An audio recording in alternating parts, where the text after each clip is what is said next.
And now Tiger Talk on 1340 KSMO. Welcome to Tiger Talk. Stan Stevens and Bryson Barnes, coach of the Salem football Tigers. Coach, a very heartbreaking loss against Houston last week, and it was one of those games. Obviously, when you look back on it, a lot of chances for the Salem Tigers and a couple of misplays here. Too many penalties. One kind of key turnover in that first half, and we were on a good drive. But overall, it was just a couple of plays by the Houston Tigers that got them to win. And you got to tip your cap to them. They earned it. But, when you dominate about three-quarters of the game, you really think you're going to come away with a win. Didn't happen for the Tigers. Yeah, no, again, Houston definitely, took care of business where they needed to. And unfortunately, those plays that they capitalized, we made our own mistakes. Like you touched on, penalties definitely, hurt a lot of positive plays that we had, especially early in the game. Again, turnovers, long drives, finally getting down to the red zone and turn over the ball, coughing it up, unfortunately. So, again, that's all stuff that we got to continue to eliminate. Again, we've lost our turnover battle the last two games 4-0. I mean, that's, really hard to win when you lose the turnover battle. So that's something that definitely has to get a lot better and, really have to just, take a bit more advantage of those opportunities when we get them. As we mentioned, too many penalties. Big plays by the Salem Tigers in that first half. An excellent catch by Campbell, brought back after a holding penalty. A big run by Connell where he earns the first down, pulled back by another holding call. And, Coach, I'm not going to criticize referees here, and you're not either. But one of the things that if you're going to hold or do something, usually those flags go down right away. These flags were coming in after the plays were over, and it really is kind of hard to justify why that wasn't thrown earlier because, in all honesty, it just doesn't look right when the Tigers earn a good first down and they make a heck of a play. All of a sudden it gets called back kind of after the fact. And that kind of does make you think twice, doesn't it?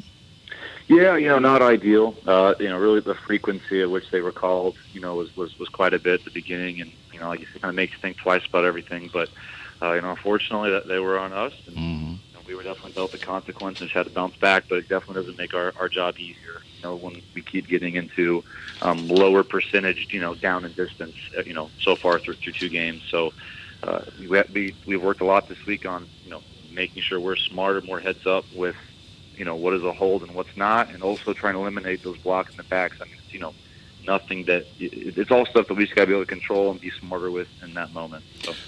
So the rushing game in the first half was outstanding. I was watching the Tigers, looked at Jimmy Barton getting close to 100 yards in that first half. Garrett Connell had a good, strong first half when he ran the ball.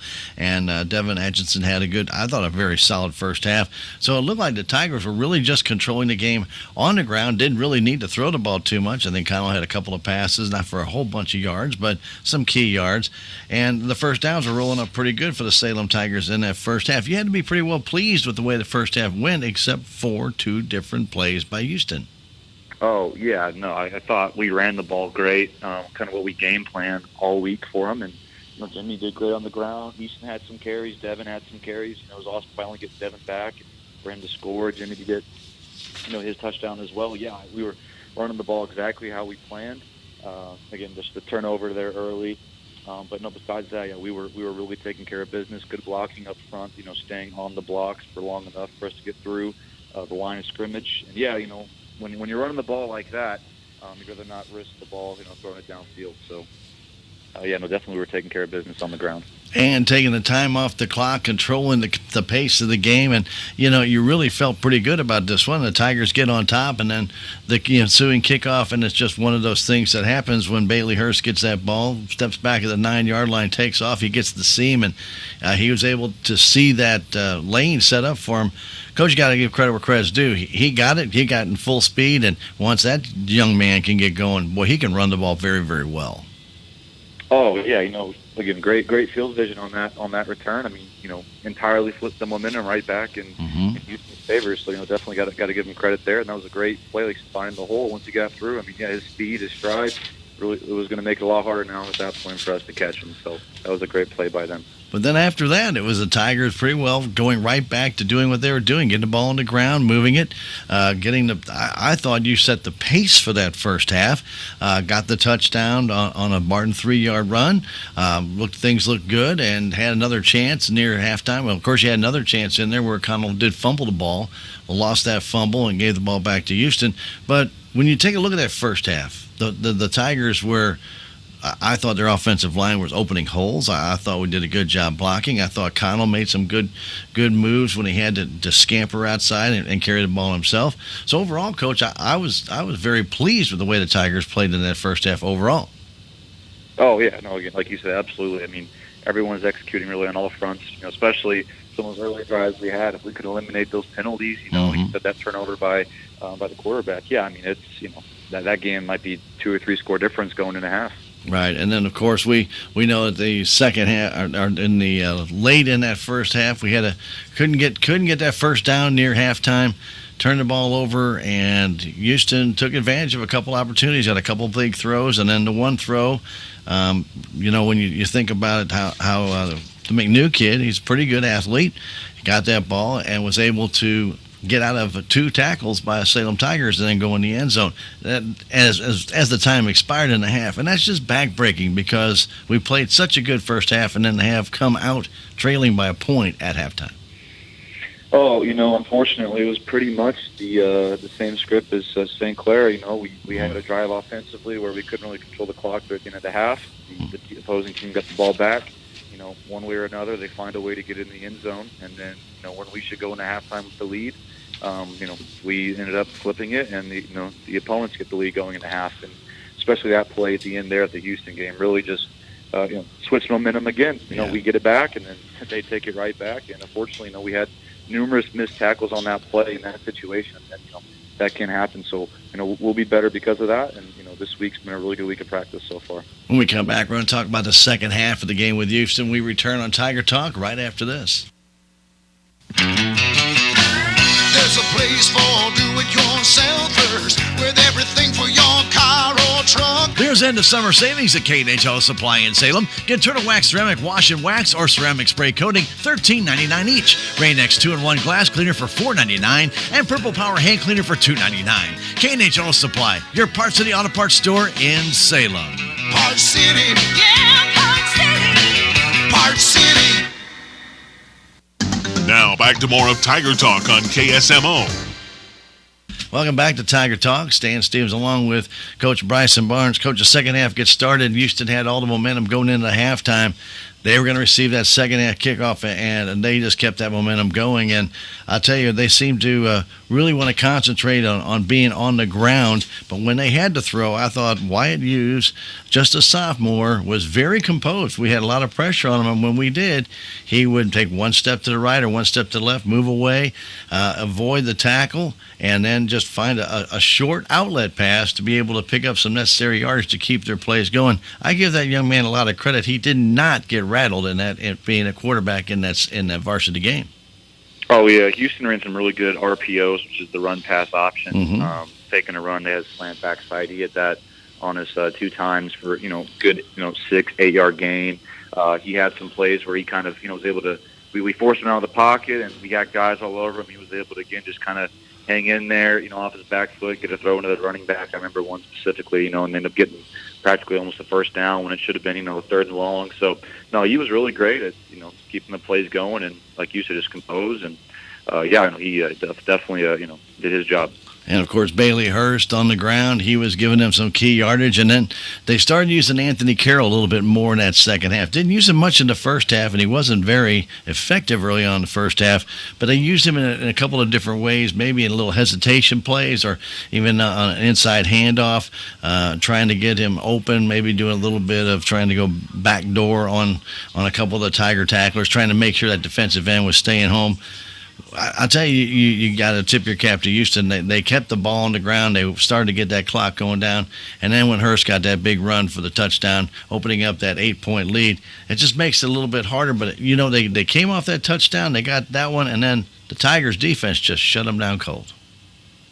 Oh, yeah. No, I mean, the defense, again, really, we took care of business. The kick return, I mean, that special teams. Right. They had that one play before half. Besides that, I mean, there was just that one rushing touchdown they had at a halftime. And then, after they got the lead, they were really good at sitting on the ball, really churning out really small gains here or there, run the ball hard up the middle with their really big power backs. I mean, again, that's what you want to do in that situation. And, we want to always have control of the football game. And every time, as soon as we got control, we gave it right back to Houston. So that's something that, really this week versus Thayer and moving on, that, we need to have control. And that's something that we need to be more consistent about and not giving that up. But a lot of those big plays in the second half, Coach, and you know as well as I do, when the Tigers would get that first down, they get knocked back with a penalty. And, it just gets demoralizing after a while. And as soon as you get the first down, wait a minute, we got a 10-yard penalty. We gain 8, lose 10. And that's you're not making up any ground doing that. No, that's kind of what I touched on earlier is we got to find ways to get ourselves a more higher percentage of second and third downs. And again, you get a good amount of chunky yards to be third and short. All of a sudden, second and long or third and long, and again, it kind of then changes all the plays from there that we can call. What's most effective, what's not. So, no question there. And it was good to see Easton May get in that backfield and get a couple of carries and get some yards in there. I thought. He provided a little bit of a spark, and I know he hasn't had a chance to play. He was quarantined on the first week, and, you just get a chance to get out there and, get accustomed to playing again. But I think he can be a big benefit for the Tigers in the backfield as time goes on this year. Oh, yeah. Easton's a team captain this year, along with Jimmy, and they've both done a great job with running the ball. And Easton had his few touches there. Definitely, want to continue to see what he can do on the ground. No doubt he ran really hard. He's always been an incredibly hard worker, hard player, does really good stuff at linebacker for us, of course, at running back as well. So we're really excited that we had him this year and next year as well. But we just could not get that game-tying touchdown, and unfortunately, got to give a lot of credit to Houston. As the game went on, obviously they were all pumped up, and they were able to hold on to the ball, and then give a little bit of credit to Wyatt Hughes.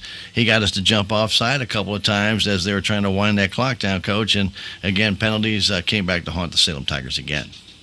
Oh, yeah, the defense was really slowing down there towards the end, and we got them in that, third and short situation, fourth and short, and they called us with the neutral zone, and that was the first down, and that about summed up the game, and that finished it off right there. So unfortunate ending. I really think we were going to get a stop there and get the ball back with one more chance, but just was not meant to be that night. And it's tough because the Tigers really haven't played poorly. It's a couple of plays here, a turnover here, and there's a lot of positives out there, Coach. And and that's what I'm looking for against the Thayer Bobcats when we take them on. That hopefully the kids can put these two games aside and say, okay, we're 0-1 in the SCA, but we've got a lot more SCA ball to play and come out with a positive attitude. And I really believe that our guys are going to do that and come out strong against the Thayer Bobcats.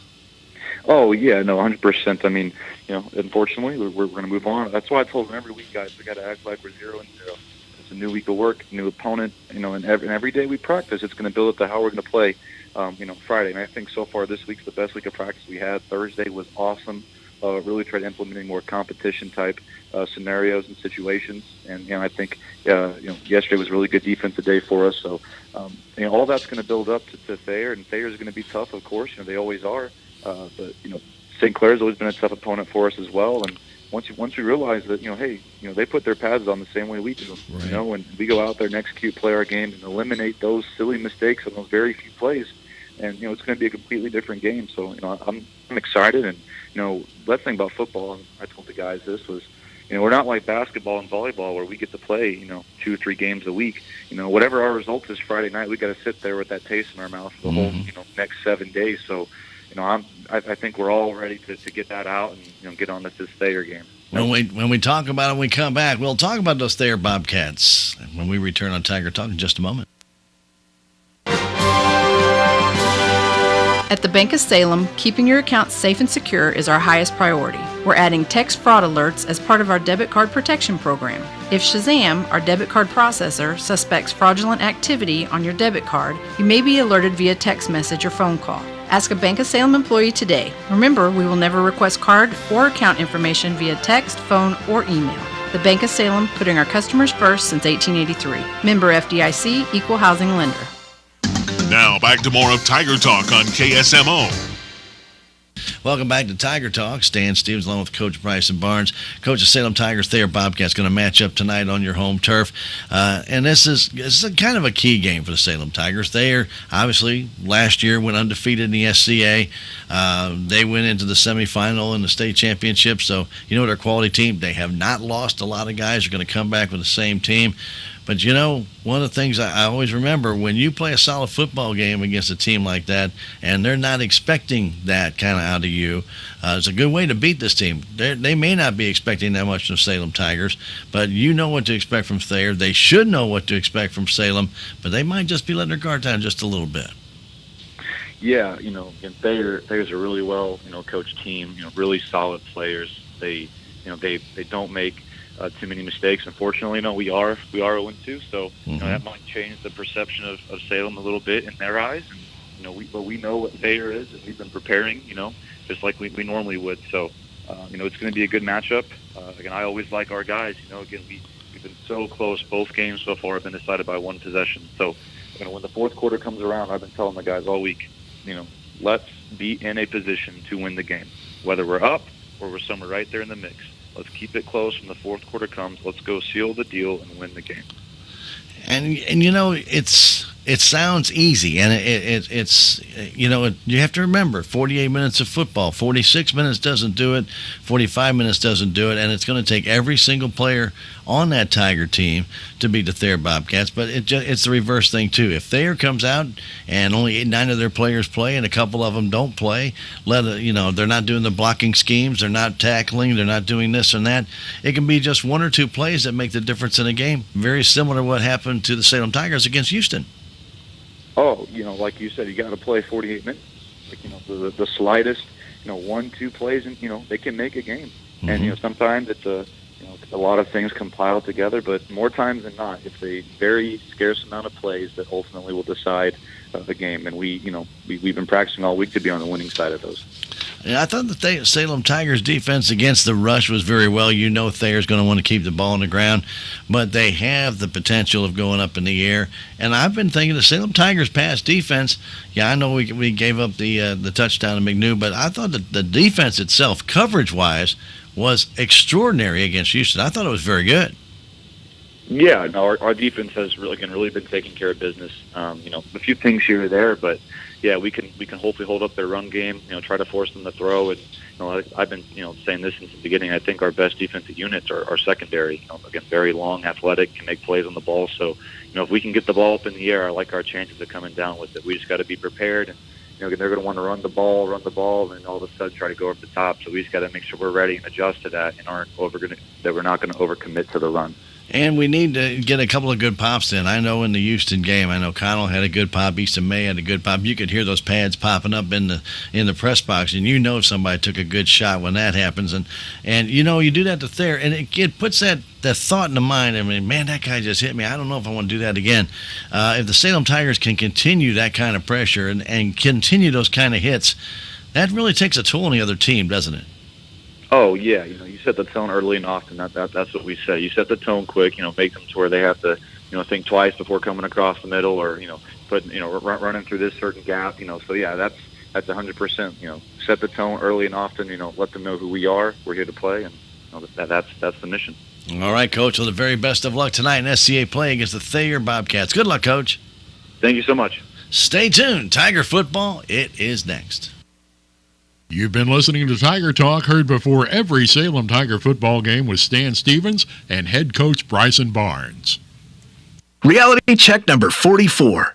You can spend money everywhere. Why can't you bank everywhere? At Town & Country Bank, we have a solution for that. Town & Country may be a hometown bank, but our banking is state-of-the-art. We have dozens of ATMs across the area. Plus, you can bank anytime, anywhere, online or on your phone. You can even deposit checks from your phone. Pretty cool, huh? Town & Country Bank. Smart, friendly solutions. Member FDIC.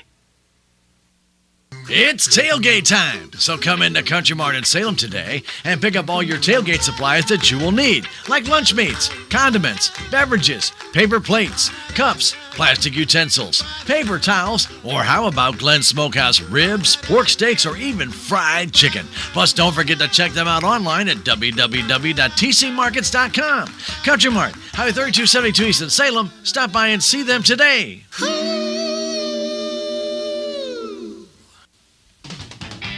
It's now time for Salem Tiger Sports on KSMO or online at ksmoradio.com. Brought to you as a courtesy of the Salem Memorial District Hospital, K&H Auto Supply, Town & Country Bank, Farm Bureau Insurance, Willie Strader Agent, Country Mart, the Bank of Salem, Napa Auto and Truck Parts, Progressive Ozark Bank, American Family Insurance, Calvin Malone Agent, Edward Jones, Hubs Tire Center, Duncan Family Chiropractic, Decker Pro Interiors, LLC, Salem Farm Equipment, Town & Country Insurance, the City of Salem, Tax Masters, Southwest Baptist University Salem Campus, Terrell Complete Auto Care, Randy Conway Construction, LLC, VIP Properties, Healthy Dent County, Haven Motors, and State Farm Insurance Cameron Irway Agent.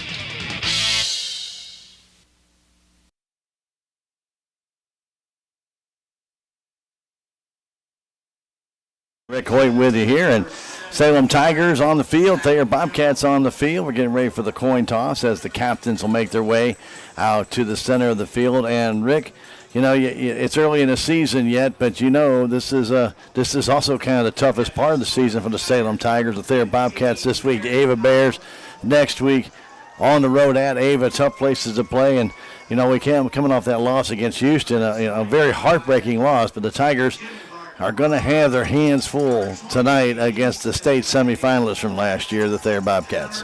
Yeah, you're right, Stan. And on paper, if you look at these two teams, Stan, you're right. Is with the game that happened last week, and you look at Thayer as Thayer's going to come in here and they're going to be ready to play. And I look for the Salem Tigers. Hopefully, we can have a bounce back game from what we've seen last week. Hopefully I'm sure that they maybe made some adjustments this week on the offensive and defensive side of the ball.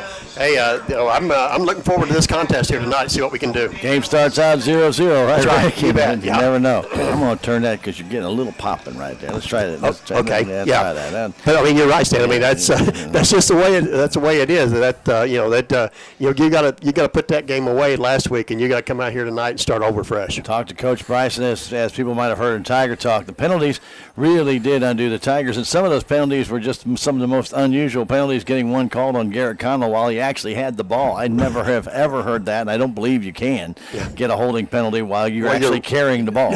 But they threw one. They threw it, and and it cost the Tigers a first down there, and they were on the drive. Rick, matter of fact, we talked about that play. That was a good game. That was a good game. They dove for that first down, got it, and then they call it back. And next thing you know is we're turning the ball over, and they go in for a score right for the end of the half. And those little plays like that when officials and penalties actually dictate the game. Yeah, you can flip it in a hurry. Yeah. So anyway, brand new night. Brand new one. Brand new Let night. that one go. Let's see what we can do against Thayer here tonight. Thayer Bobcats coming in 2-1. They did lose to Haytime in their opening game, but they have won their last two games. The Tigers did not play the opening night due to COVID and quarantine, and so they will be playing their third game this evening. So, again, as we mentioned, it's pretty much it is an SCA schedule the rest of the way. Yep. There are no more call practice games. Nope. And, this is going to be a tough year because of just the 14 days missed. Our kids are 14 days behind everybody else. Yeah, you're right, Stan. Like I said, that's 14 weeks of non-practice, where everybody else, I mean, not everybody, but a lot of the teams that we're playing have already got that already in and plus. Oh, yeah, well, when you're quarantined, it's 14 days of no team practice. Yeah. And that really makes a big difference. So we're getting ready for this one to get started. Thayer Bobcats, and They're new unis. How you like those, Rick? The white tops with the black, the greens on their backside that curls down to the front along the side of the thigh with a little black stripe underneath. Yeah. And also on the shoulder caps. I thought it's different. It is that. It's different. What we're used to seeing Thayer. Yeah, Mike Craze from K Country said it makes them look faster. I said, okay, we're not fast enough. Whatever. Yeah. Salem Tigers in their home navy blues with the Carolina blue trim on the shoulder cap and their dark blue helmets. So the Tigers of Salem trying to get on the winning side, but they're going to pick a very tough opponent to do so, and that is the Thayer Bobcats. Going back is Jackson Willison. He'll play deep right down the middle, and then I guess on his right side will be Eric Seimer, and on his left side will be number 24, Lane Grimes. These guys are all fairly quick. They are very strong as well, especially the Willison boys. And there's two of them. There is. You'll hear them both. Yeah. Very short kick comes down, taken there by Pitts. Pitts turns the field up the sideline, cuts back against the grains at the 43-yard line of Salem on the return of 19 yards on the short kick by Salem. So good field position for the Thayer Bobcats at the Salem Tiger 42. And we know this is, again, a very, very good team. Landry Pitts is their quarterback. He played against Salem last year. He was actually subbing in for their All-State quarterback. He was a sub, wasn't he? He was a sub. And he still got All-Conference. Yeah, he did. Yeah. And that's kind of rough. Yeah. Jackson Willison will be on his left, immediate left.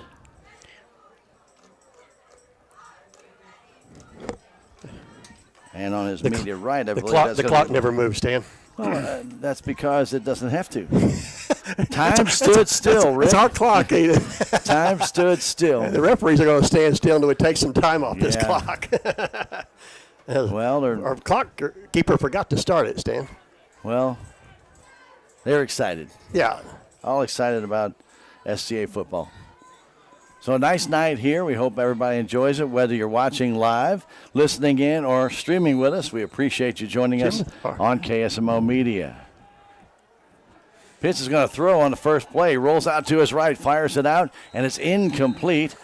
A little bit too low a pass for the intended receiver, wearing number 22, and that is Griffin Willison. Yep. Seen our head referee tonight, Stan, is familiar to us. Mr. Jim. Yeah, Mr. Jim. I haven't seen Mr. Jim in a while. No, I haven't. Yeah. I didn't know if he was still doing games that much. Yeah.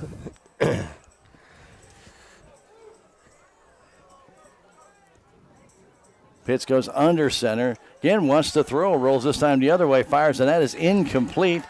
No flags down in the pass. A little bit too hard for Eric Seimer. And it's quickly 3rd and 10. Well, he put some heat on that, didn't he? He did. He fired that one like a fastball, and Seimer had to reach for it and couldn't bring it in with one hand. Get one hand, yeah. Rick, usually a fastball, would he? You know, I'm not accustomed to seeing Thayer come out and throw the ball. No, I'm not either. I think they kind of thought that they'd throw a wrinkle into it here tonight and try to come out and do that. And let's see if they go back to the run now. Seimer wide to the right side. In the slot, looks like Mills. They turn around, and Pitts wants to throw one more time. Fires that ball out. It's complete. Right down to Tyron Magnuson, and Magnuson will get the first down to the 19-yard line. A gain from the 42 down to the 19 or 18. Let's see where they finally spot him down. Okay. 24-yard gain to the 18-yard line. 1st and 10. What was the gain, Stan? 24. 24. Got it. Magnuson was wide open. He was wide open running. Like I said, they had a guy running short and a guy running deep, and he hit the guy running deep. He came in from the tight end spot from underneath, Rick. Yeah, he did. Back to throw again is Pitts. Fires that ball out, and it's complete again to Magnuson, and flag comes down late. He's down at the 12-yard line. Unless it's further down the field, Rick. I didn't see anything. Yeah. I didn't see anything either.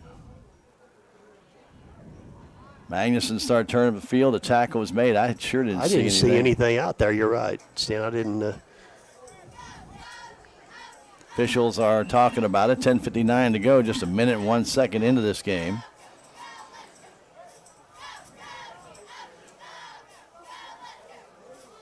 An illegal man downfield, Rick? Or looked like he was showing like it was like a blow to the head. Well, maybe we'll see by the penalty. Oh, yeah. It was an illegal contact. I don't know what he's seen, Stan. Well, it must have been illegal contact to the head, Rick, because they're going 15 yards back. Okay. So I've never seen that sign, though. And neither. But it's 15 yards back. From the line of scrimmage or no? From the play. So we're going to give him how much? Then? Well, he was down to the 12. They'll move him back actually to 13. They'll move him all the way back to the 28. So a gain of 5 and then okay.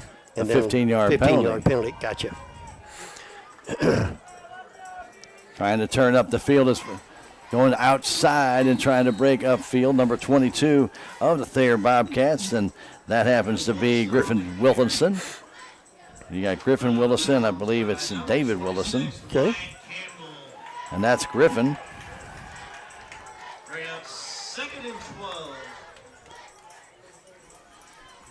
I mean, Jackson Wilson. Who am I trying to tell you? Yeah, Jackson Wilson. I was going to say David isn't right. And Jackson Wilson and Griffin Wilson. Yeah. Willison. Grimes wide to the right side. Inside handoff, and trying to get away is Jackson Willison, and he gets back to about the 12. Up the middle, working about an 8-yard gain, Rick. So Jackson Willison. Campbell makes the tackle, but it'll bring up third and about 4. Wow. So it was 1st and 20. Now 3rd and 4.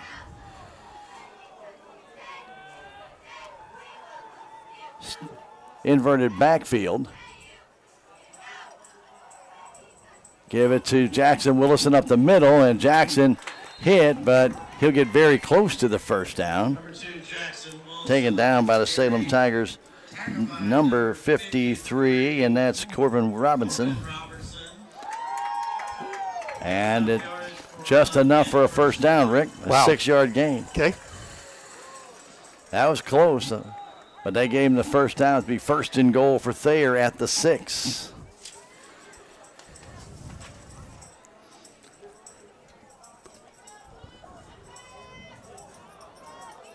Three-man backfield. And the flag goes down. Yep. A little illegal procedure. Procedure there. Yeah. Movement, early start. Or false start. 5-yard penalty on Thayer. They had Jackson Willison and Grimes in the backfield. See if they line up with that threesome again. Now at the 11-yard line. And this time they move guys around. And they include Griffin Willison. Keeping it as pitch, rolling out wide open in the end zone. Touchdown! Pass out to Eric Seimer from 12 yards out. And Thayer goes on top 6-0. Pitch to Seimer. 12-yard pass. Right on the money, Rick. Yeah, it was. He kind of rolled out, and he had him coming across. Another one of those drag patterns, Stan, as he was coming across to the outside, and he was wide open again. 8:57 of this first quarter, and Thayer with good field position to start everything. Had no problem moving down the field except for a couple of penalties.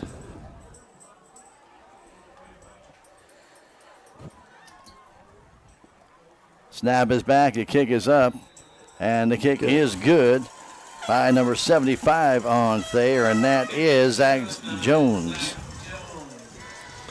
Jones with a point after. 7-0 Thayer Bobcats on the initial possession. To remind everybody that our former coach Bill Shuker will be inducted into the Missouri Sports Hall of Fame. And congratulations, first off, to Shu, and great his career that he had here in Salem. But remember, the stadium now has been named after Coach Shuckart, and they are selling sponsorships. And if you'd like to help out with the new gate that's going to be put up, there are a number of different levels you can get in. The $3,000 varsity club level, that's actually the biggest you can do, but they've got different levels. $1,500 for the Big Blue Club, the Letterman Club for $1,000, and the Coaches Club for $500. You can even get a paver donation in which you can etch your message on a paver for $200. And any donation, though, would be acceptable. Exactly. And as Rick was saying, Josh told Gordon, you, About he said two-thirds? He said that they're about 2/3 to their goal at this immediate time. So he said that things are looking up, and they're about 2/3 of the way to where they need to be. So I'd say that, like I say, that they'll take any donations that anybody would like to give. Contact the Salem Athletic Booster Club at 573-881-0712 and get more information about how to help out in a donation towards the Bill Schuchart Football Stadium.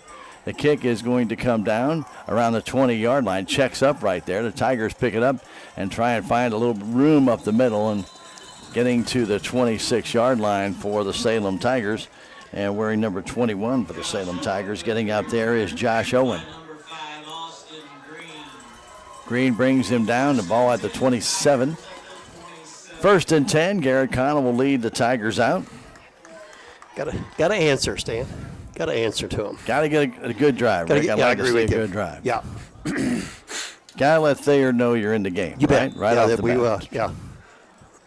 But a very impressive short drive by the Thayer Bobcats. Yeah, that was. Tigers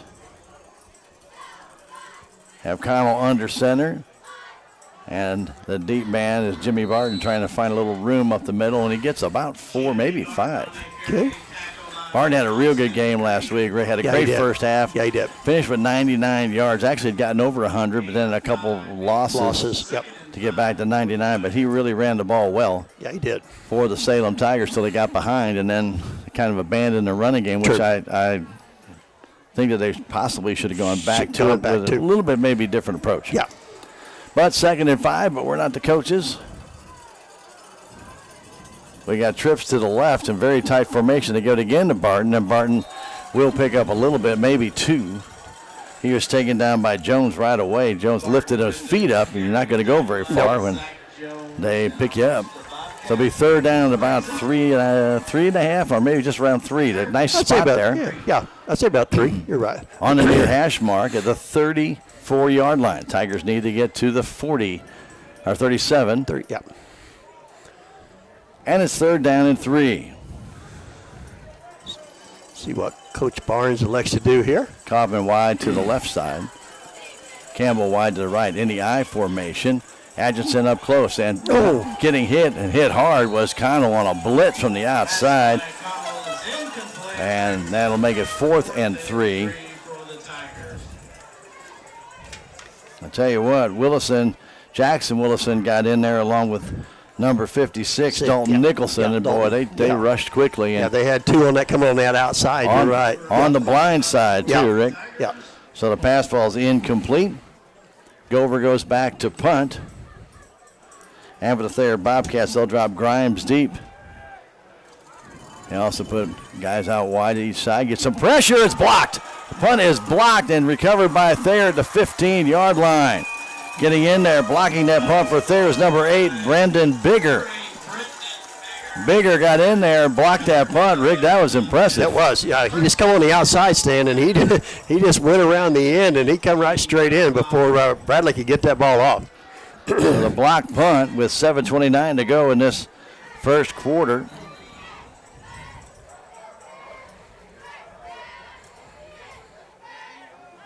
Brendan Bigger got in there quickly. Yeah, he did.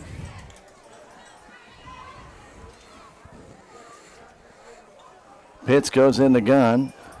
Wants to throw, man. They want to throw. Now he's taking it himself, moves to the left side, turns up to the 10, and goes out of bounds at the 10. Gain of about 5. I think they're going to say stepped out at the 11. Let's see if that is the mark. Pretty much so, Rick. They say the 11, a gain of 4. Gotcha. Looked like he went out at the 10, but I think he extended the ball out, but they gave him where he went out. I think that's, they wasn't watching. They was watching his feet. They wasn't watching where the ball was. Yeah. So Willison, the deep man. Grimes, the up man. Wilson gets it, cuts back against the grain, is taken down after a short gain of about 2. Salem Tigers got in there very quickly, and making that play for the Salem Tigers were 71, Travis Fulton.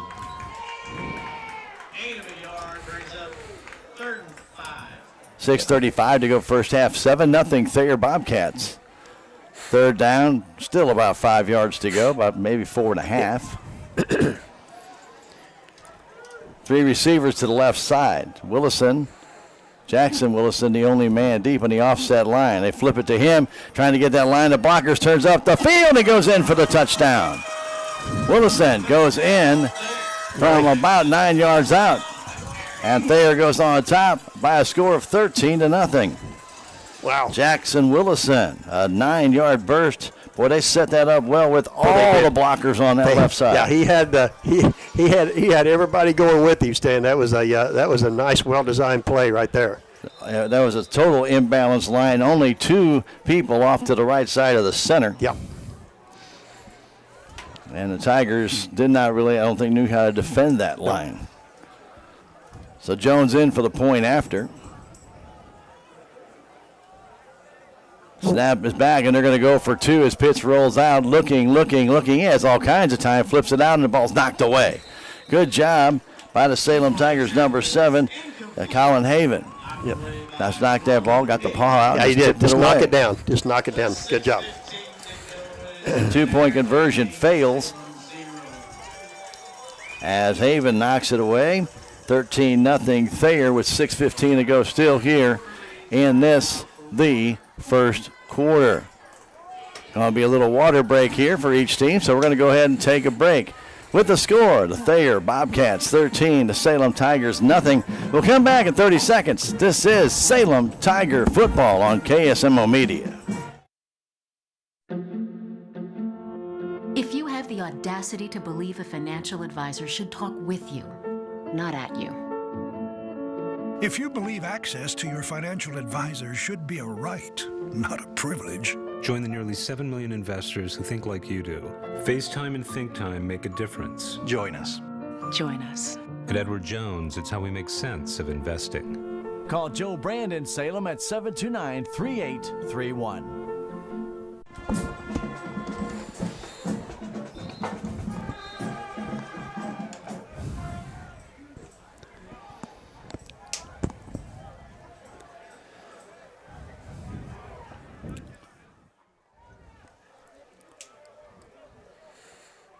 Welcome back, Salem High School football field. Stan Stevens, Rick Hoyt with you here and our KSMO stream team. Glad to have them all aboard. Kicking off will be Magnuson, one of their tight ends. Yep. He's a pretty big kid. He does look like a big kid, doesn't he? And he'll kick it off, and he kicks it down the middle of the field. It's going to come down short, though. Taking it down for the Salem Tigers is Gover, and he's going to get taken down to 26, 27-yard line as they're going to mark him.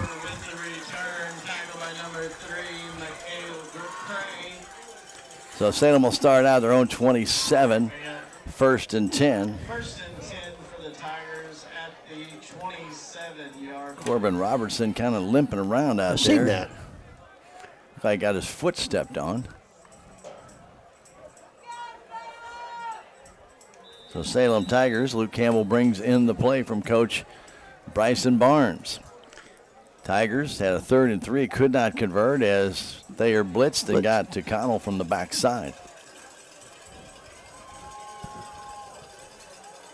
Tigers stacked on the left side. They give it off to Barton, and Barton trying to turn the corner. I started to say Barnes. I said, no, that's not right. It wouldn't come out, did it? BAR was going to come out. That's about it. Gain of about 4.5. Second down, we're going to still call it 6. Okay. Off the left tackle, that's where the Tigers had the receivers stacked. It looked like there was some room out there, Stan. If he could have got that bounce to the outside, but he just couldn't quite get there. I didn't see who actually shot the gap there, Rick. I think it was, I don't know if it was Pitts or Gonzalez, but they got in there and it disrupted that block. Yeah, caused him to cut back in.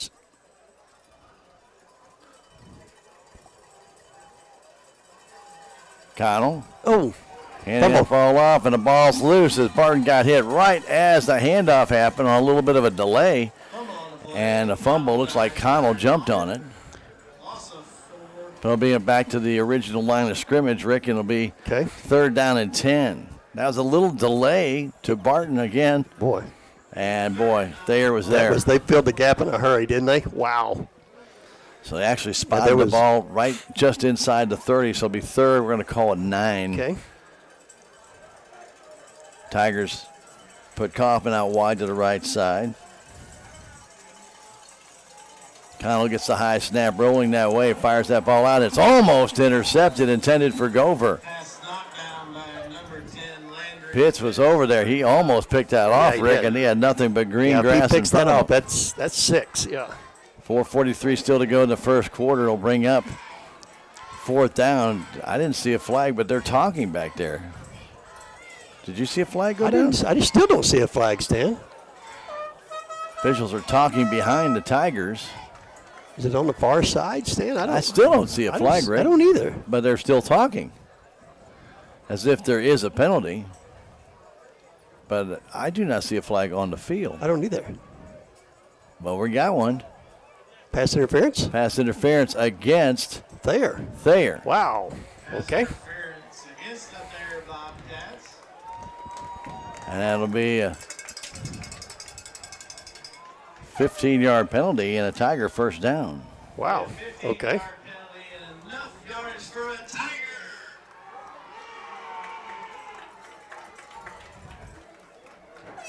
Okay. So 1st and 10 for Salem at the 44-yard line. I still don't know where that flag is. I never did. I thought the ball was going to be picked off. Oh, yeah, it was very close. Tigers in a power I, actually, now in the I formation. Giving it to Barton, and he gets hit right away, a gain of 1. Not much room there. Is that Peyton Mills that put the tackle there, Stan? It was, wasn't it? Wow. As soon as Jimmy got the ball. He was there, wasn't he? He was there. Wow. Tigers moving that ball down the line, trying to find a little gap out there. But right now, Rick, they're being a little deliberate. Almost, it's not a flow. It's like you're afraid to make a mistake. Yeah. It just wasn't a smooth handoff. Let's put it that way. Tigers with 2 receivers to the right side, 1 to the left. Back to throw. Connell gets pressure now from behind, takes off running, fires it deep down the field, intended for Campbell, but it's overthrown. He stopped running, and Connell had him wide open deep, but Campbell slowed down, and then the pass overthrown. You don't expect a guy on a run to be able to throw the ball 45, 50 yards. He did. In the air. Yeah. I can't blame him. You think about as far as he can throw it, right? Yeah, and like you say, and Luke was open. Yeah, he was open. He was 3 yards behind the closest defender. Was.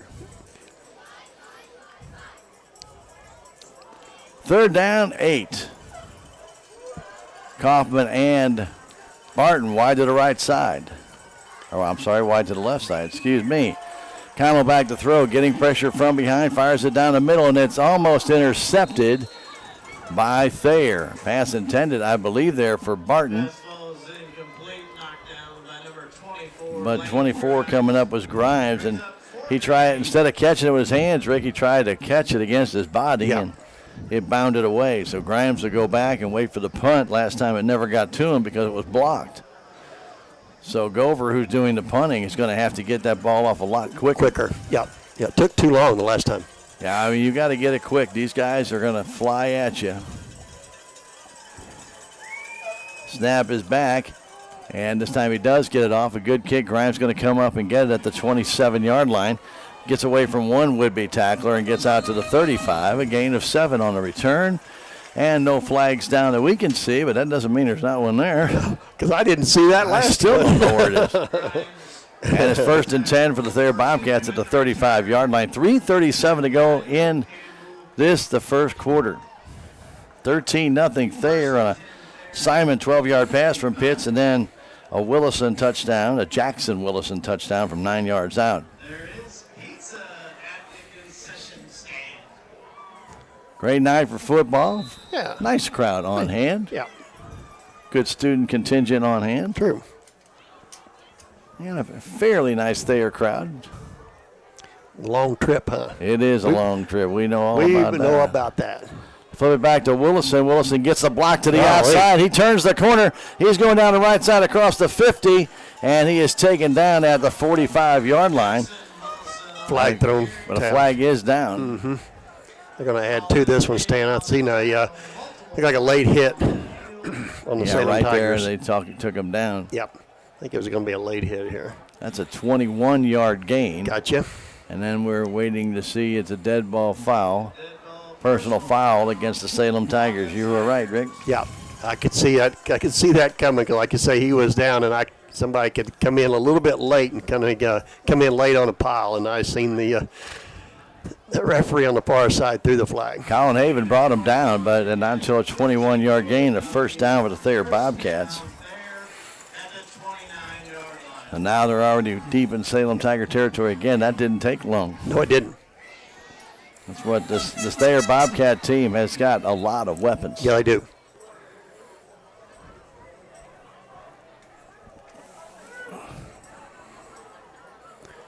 They'll put 3 men in the backfield again.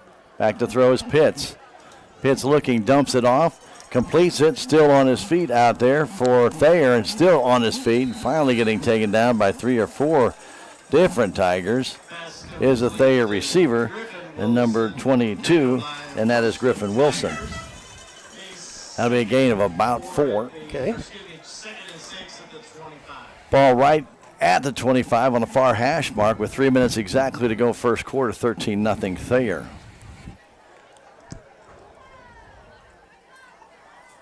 We are here at the Salem High School football field.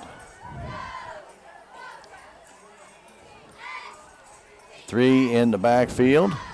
Flipping it off to Willison, and Willison gets hit. Taken down after a gain of about 2. Nice tackle in the backfield for the Salem Tigers, wearing number 28, and that is Easton May. Got him around the ankle. Yeah, he did. Not let him go. He hung on, didn't he? He did. That's the best way to get down Willison. 3rd and 4. Yeah, hang on. Gain of 2. Hang on and wait for help, huh? Yeah. Hang on. Hope help is on the way. That's true. That was a nice job there by Easton. Yeah, he got underneath the block. Yep. And grabbed onto the ankles. Pitts laid handoff up the middle and trying to find a little bit of running room. That looked like Grimes, if I'm not mistaken. Okay. And it was. Carried by Lane Grimes. Grimes will get up to the 20, and he needed to get to the 19 to bring up 4th down and 1 with 1:45 to go. We're in the first quarter here at Salem High School football field. Thayer Bobcats with 2 touchdowns already. Bundle up, and Pitts will try to take it. Goes to the outside. Pitts turns the corner, still on his feet, goes in for the touchdown. That's a 20-yard touchdown run. Pitts tried to go over top, couldn't do it, and then ran around the outside. And Pitts, with 1:30 to go here in this first quarter, scores from 20 yards out, and it's now 19-0. Well, Stanley had him, like they had him kind of bottled up, and then once he broke outside and he broke one tackle, and I couldn't see who it was on the outside, and once he broke that tackle, there was no Salem Tigers left. Well, everybody bunched up, Rick, Yep. and you get all those bodies together and somebody breaks to the outside. You got to turn. You're going one direction. You got to turn the other way, and Yep. you're already a step behind. The Jones in for the point after if they try it. Snap is back. Jones' kick is up, and it is good. Okay.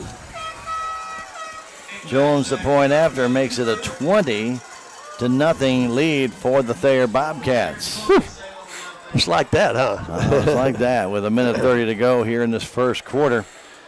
And, you know, we knew it was going to be a tough game, Rick, but we didn't probably expect a blocked punt. No. And didn't. We've just not got a lot going on offense for us yet, Stan. No, we haven't. Yeah, we've got to establish a drive here sometime. Yeah. So the Tigers need to figure out something on offense to hold on to the ball for a while and keep it out of the hands of the Thayer Bobcats. Yeah, you're going to wear your defense out if you don't, Stan. That's exactly right. Yeah. You know, they can only do so much chasing, and there's just a lot of weapons on Thayer to keep up with, and they've got a lot of replacements too, so they move a lot of guys in and out. Magnuson on the kick for the Bobcats. Two for your Tigers. So Ryan Magnuson, their 6-foot tight end, who weighs about 180.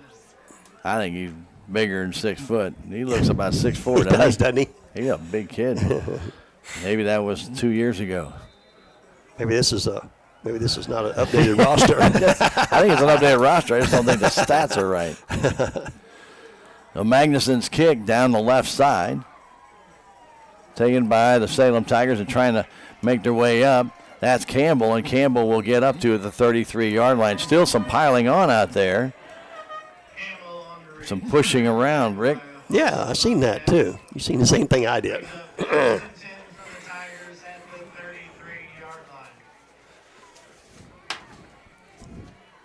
So let's see if the Tiger offense can do something here, starting at the 33. 1:23 to go in the first quarter. 20-0 Thayer.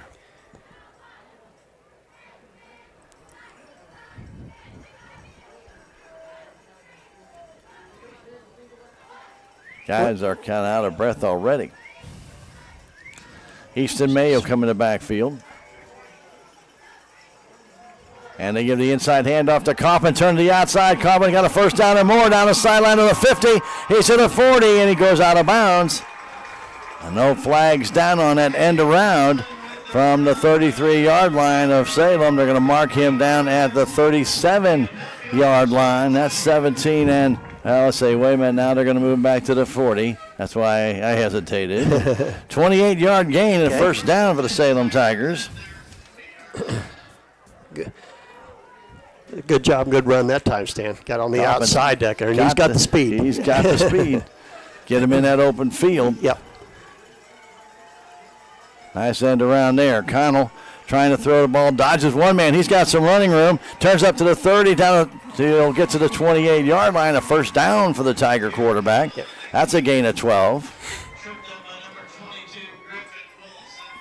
Griffin Willison with a tackle there. Rick, were you surprised that the two linebackers just waited for him, didn't try and come up and meet him? Yeah, I was really surprised. At least one of them would come after him. And like you said, they both of them just kind of said, well, let's just see where he's going to go. I mean, that's kind of what they were doing. I thought, it was kind of unusual for Thayer. You see them do that. Well, normally, unless a guy get that kind of running speed, it might go right through you. Yeah. In the I formation. Keeping himself is Connell. Turns up the field and will gain about 4 down to the 26. And now a flag comes in late. A late flag. Easton May clapped his hand, so maybe it's against the Thayer Bobcats. That was thrown by Jim Earl, Rick. Yeah, it was, wasn't it? He's seen something in personal foul against the Thayer Bobcats. Add on to that one. Yep, and the ball placed at the 27-yard line, and if that's a 15-yard penalty, that's going to take it to about 14-yard line, 13 and a half. Got 15 seconds here to go in the first quarter, Stan. So Thayer with their second personal foul in this game, Rick. Yeah, that is. So we'll call it 14-yard penalty. They'll move the ball down to the 14-yard line, and they'll start the clock again. And will the Tigers take the play, or will they just let the first quarter run out? So they're going to let it run out, Stan. They are going to let it run out, Rick. That's a good call. And with the score, the Thayer Bobcats 20, Salem Tigers nothing. Let's come back in 1 minute. You're listening to Tiger Football on KSMO Radio, and you're watching it on KSMO Media. Southwest Baptist University campus in Salem provides quality higher education close to home for residents of Dent County and the surrounding areas. The classes at SBU Salem campus are taught in the afternoon and evenings, making a degree attainable for people who are in the workforce or can't afford to go off to get a degree. We offer degrees in nursing, which is an RN Bridge program, elementary education. For more information on the degrees and programs, please contact admissions counselor Chris Welch to schedule an appointment as a prospective or returning student. Tax season is still a while away, but it's never too early to start tax planning and tax consultation. Let Jackie or Beth at Taxmasters help you start preparing for the upcoming tax year. They also have over 30 years of accounting and payroll experience. Stop by and see Jackie and Beth at Taxmasters today, located at 510 North Main Street in Salem, or call 729-3001.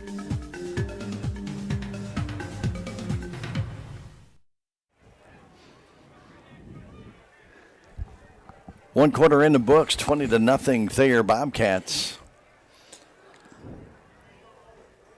Rick, the Tigers got to get some points here. They've got to convert this drive here into points and get something positive going here against the Thayer Bobcats. Thayer's 3 for 3 on drives. Oh, what we got now? Well, we haven't even got started yet, and they're going to have a huddle. Ball placed at the 14-yard line.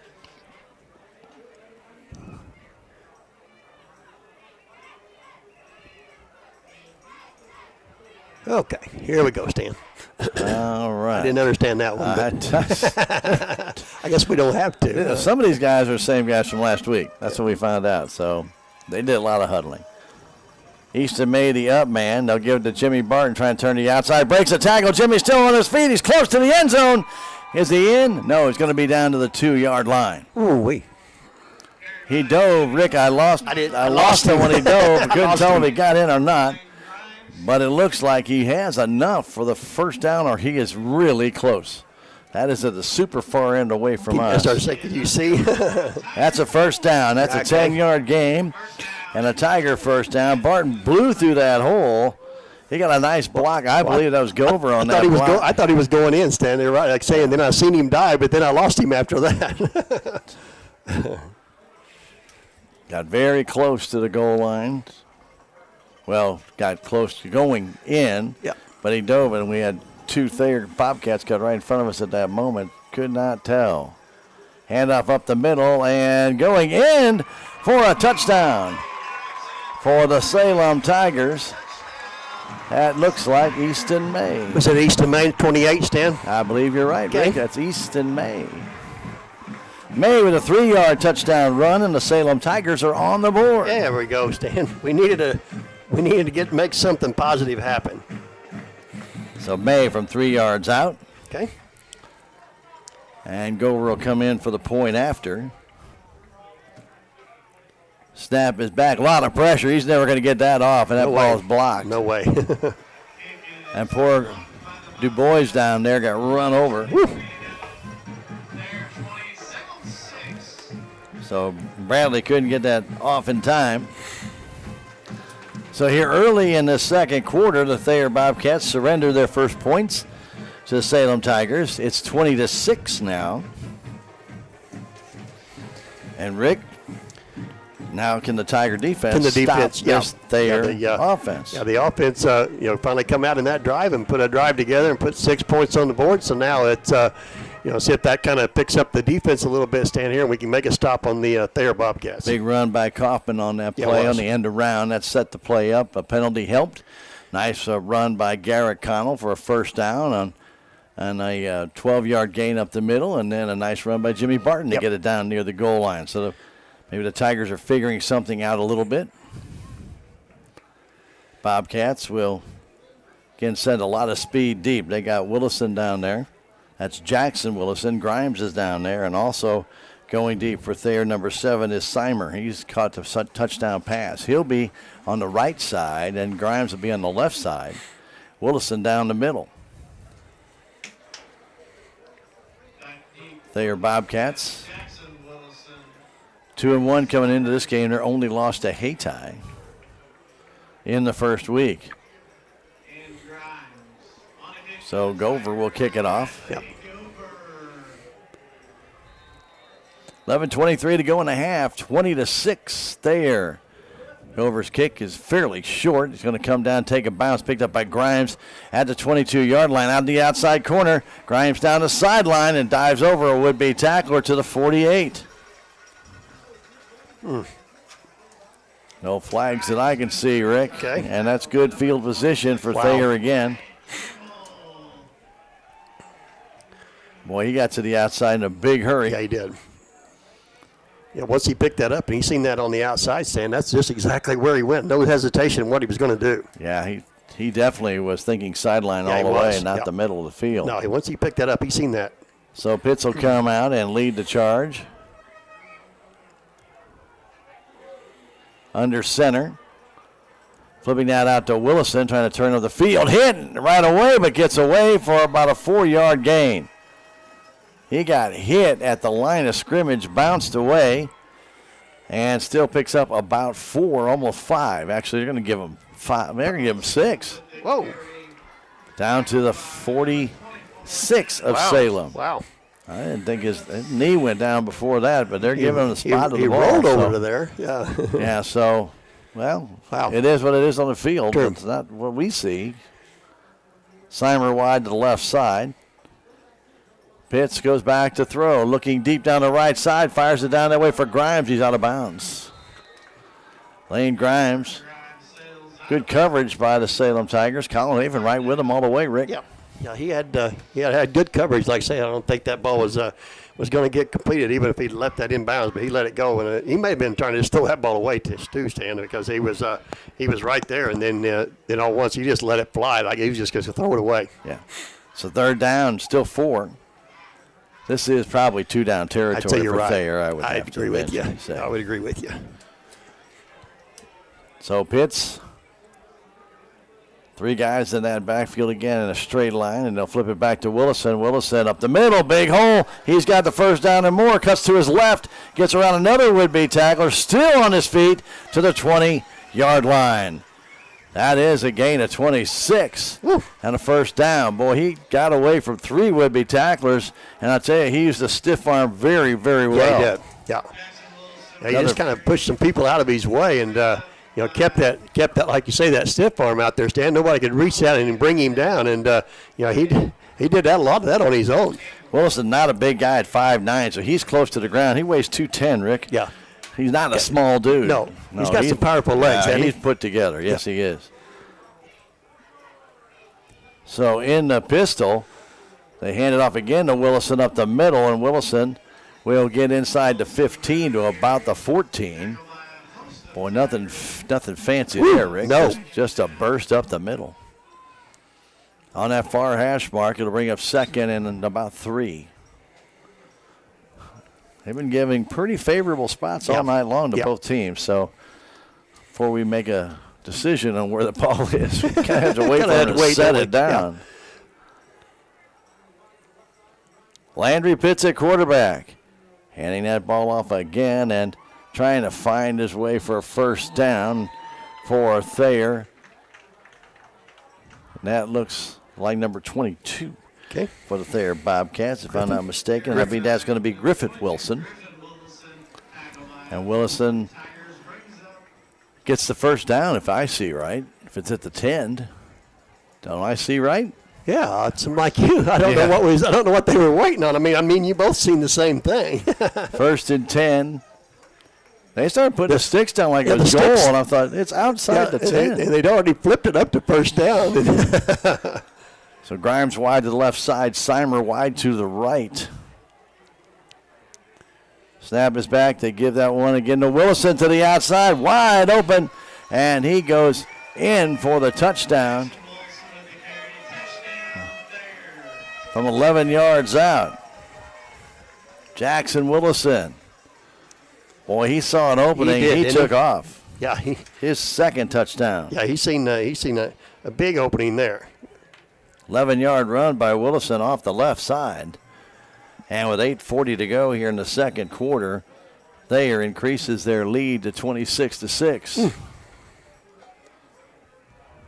Well, you can't deny this is a very talented football team. Yeah, it is.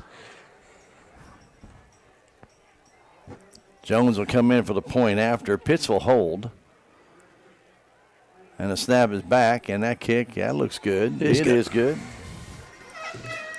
Jones point after makes it a 27-6 game. Wow. Well, that was a methodical drive, wasn't it, Stan? Wow. Just power football there is just what we're kind of used to with there. When you've got guys, Rick, 210, 5'9", and trying to tackle those guys, their thighs are just huge. They're strong. And as low as – we remember when Joe Harris got that low. Yeah. You can't tackle them. They get so low, you can't get underneath them and tackle them. You try and push them down, and they're too strong to use their arms to stay up. That's exactly what Willison did on that one long run. It was, exactly what he did. Used his hand. He got tipped. He got started to go down. He used a hand, pushed himself back up, and kept running. Yep. So 27-6. They're on top here in this first half. Don't forget, Salem will be going to Ava next week, face the Bears in SCA play. And we want to remind everybody, next Monday, the Lady Volleyball Tigers will be at St. James. It's a makeup game from earlier in the season when they were quarantined. And that will start at 5 o'clock with a 9th grade game at St. James. And then it'll follow with the JV and varsity. That's at St. James Monday. That's not on the schedule now, but that is a makeup game on Monday for volleyball. And then they'll play again on Tuesday at Kabul. So a lot of volleyball coming up. We'll be doing volleyball next Thursday. We actually have a softball game Monday, as the Salem Lady Tigers will host Lebanon. The Lady Yellow Jackets will be in town 4:30 on Monday. Kick coming down the right side. Taken by the Tigers out there and trying to spin up the field and getting to about the 23 for the Salem Tigers. We're number 21, Josh Owen. Looks 23 to me, but we'll wait till they put the ball on the field. That's true. They're all standing at the 23. That's telling me it's probably near the 23. Or pretty close. Pretty close. Yeah.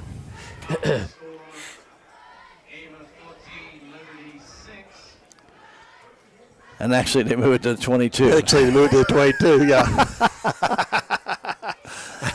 You know? What do you want to put? I don't know. Let's, what do you think, 23? Nah, let's go 22. Okay.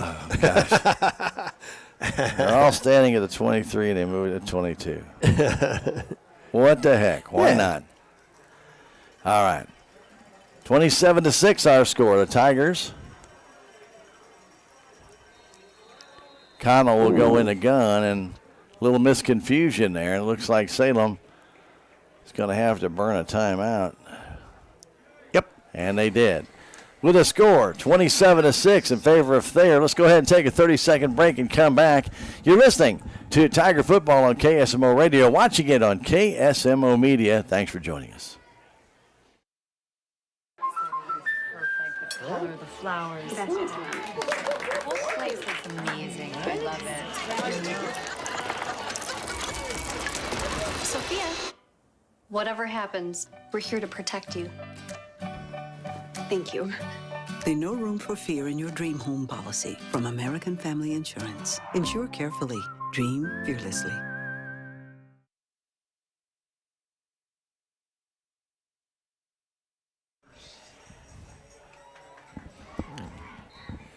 And we are back, Salem High School football field. And don't forget, for those on the radio side, we'll have that Cardinal game with San Diego. It'll be a delayed game after this one on KSMO Radio in that battle for the second wild card spot. Yeah. All right, in the gun. It's Connell. Tigers down by 21. Connell wants to throw. It gets rushed quickly. Better get rid of it. He does. He flips it out. Little screen pass, but that's going to end up as a loss of 6. Catching that pass out there for the Salem Tigers and trying to turn it up the field was Barton.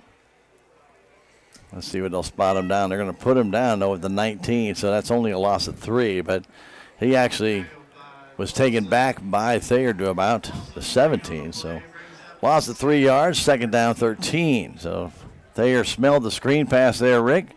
Got out there and never let it get developed. No, it did not get developed. You're right. All right, we have Campbell coming wide to the left side. Kaufman going wide to the right. Back to throw, getting pressure. Connell throws it across the middle. There's Campbell. He's got it for the first down to the 30, and he goes down to the 35-yard line. Nice pass and a gain of 16 for the Salem Tiger receiver. There. Nice cross the middle play and pass by Connell right on the money. Right on the money, yeah. Nice pattern, nice throw, nice catch, and a nice gain for the Salem Tigers there. Gets them out to the 35. First and 10. 7:35 and counting in the half. 27-6 Thayer. It may end up just being an offensive shootout, Rick, if the Tigers can get the offense keep going. Because Thayer is tough to stop. Yeah, you're right. Yeah. Martin goes in the slot to the left. Back to throw Connell. Has some time. Thayer it deep down the middle, and it is wide open, but getting hit right as the ball goes there. Flag came in late as Gover was open. But climbing over his back was Grimes down there at the 36-yard line of Thayer, and that's going to be pass interference against the Bobcats. I was waiting for. I'm like you. I was waiting for a flag because he got there way too early. Yeah. Well, he was rolling over his back. He was trying to catch the ball. Pass interference against the Thayer Bobcats. And the Tigers will get another first down out of that, Rick. Okay. Put the ball right at the 50, Stan. Be 1st and 10 for the Salem Tigers from right there. That is their 6th first down of this first half, though. So Tigers have been able to move the ball a bit, but a lot of those, I won't say a lot, but about at least 2 of those first downs have been by penalty. Yep. And you'll take them. You bet. 2 pass interferences called, by the way, on them in this game. In motion, Barton. And now a flag goes down. Barton started to cut up the field, Rick. And it's going to cost Salem 5 yards. Barton was running. You have to run parallel or backwards. You cannot go up the field. And Jimmy started to angle that way and actually took 1 step towards that, and that cost Salem 5. Yeah, and you're right, Stan. If he just kept coming, he was okay until he made that step forward. And you kind of wonder if the count was wrong or he had the wrong count. Yeah. He started to cut up, and they didn't snap the ball. Yep. 7:13 to go in the half.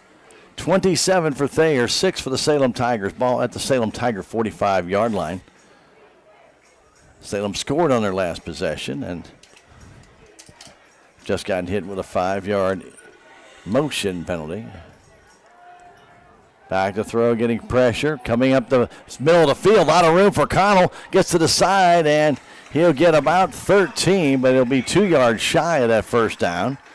Connell took off up the right side. He had a lot of running room, but he, again, had 2 Thayer Bobcats waiting for him once he crossed the 45 of Thayer. He'll get down to the 42. It'll be a 13-yard gain. It's 2nd and 2.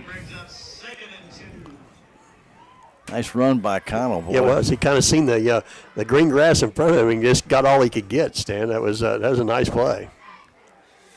The Tigers in Thayer Bobcat territory at the 42-yard line. Far hash mark. Again, they stack on the left side. And do that end around again to Kaufman. Kaufman trying to turn upfield, and he's going to get close to a first down, but that's about it. I think he's got it. All he had to do is get to the 40, wasn't it? I think that should be a first down. That's where he got, and that's where he needed to go, and that's a first down. If you ask me, it's a first down. And, of course, Jim Earl says, yes, Stan, you're right. Jim's one of these guys that's been around for a while, Stan. If it's close, it's good. And I guarantee you, Jim remembered Bill Peach also. Well, we all remember Bill Peach. You would do. God rest his soul. You bet. And what a great guy. Hey. Fantastic official. Well, he had a great officiating crew.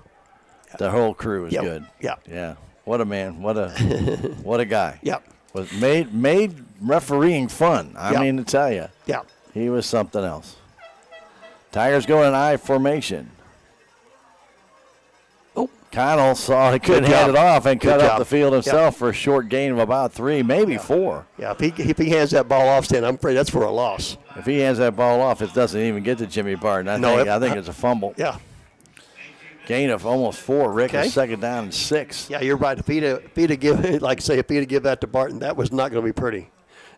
He made the right decision there to try to tuck that thing up and just go as far as he could get. That almost resembled option football the Tigers used to do. Yep. Used to watch that a lot where like, quarterback. Who's got it? Yeah. I don't know. Yeah. Quarterback fake hand get off and just cut up the field instead. Tigers send Wyatt Campbell wide to the right side on 2nd and 6. Late handoff to Barton. He's hitting the head. That should be a penalty, Rick. Wow. He got a pop right in the helmet, but they don't call anything. It'll be a loss of 2. Wow. That looked like a blow to the head to me. That looked like me. That's because, he reached and hit him in the head. Like kind of slapped him in the head. It kind of turned him backwards. Yeah. So it's not a face masking penalty, but you're not allowed to directly blow to the head. So no call. No call. 3rd down and 8, a loss of 2 for Barton. I'm just sure Jimmy heard that one. I'm sure he did. Pop. Too. Yeah. So 3rd and 8. Ball at the 38-yard line of the Thayer Bobcats. Hand off to Barton up the middle. No, faking it is Connell, excuse me, and he goes back to throw, but incomplete on the pass across intended it was for Easton May. It was Easton out there, wasn't it? Yeah, it was. He had him wide open, too, Stan. He just overthrew him. Yeah, he threw it too high. So Yep. Tigers going for it here. 4:03 to go in the half, 27-6. What do you got to lose, right? You bet. Go for it. You know, you gotta play Thayer with offense. Yep. And so the Tigers will put wide to the right side Barton and also Kaufman. Back to throw. Moving out to his left, firing the ball across the field and incomplete, intended for Gover. On the run, Connell tried to throw that ball. That's tough to run to your left and throw to your right. Yeah. And Gover just couldn't get there in time. And now the ball will go over the Thayer Bobcats on down at their own 38-yard line with 3:56 to go. And each team is going to take a water break, so we're going to take a 30-second break and come back. With the score, the Thayer Bobcats 27 and the Salem Tigers 6. We'll come back in 30 seconds. This is Tiger Football on KSMO Media. Thayer Complete Auto Care is a full-service auto repair center in Salem. They offer full-service oil changes as well as $2 discounts on Tuesdays for all ladies, and Wednesday is Senior Citizen Day. Plus, Thayer Complete Auto Care can take care of all your auto and diesel repair needs. They offer free pickup and delivery in town. James and Sheena and the staff of Thayer Complete Auto Care are proud to support the Salem Tigers.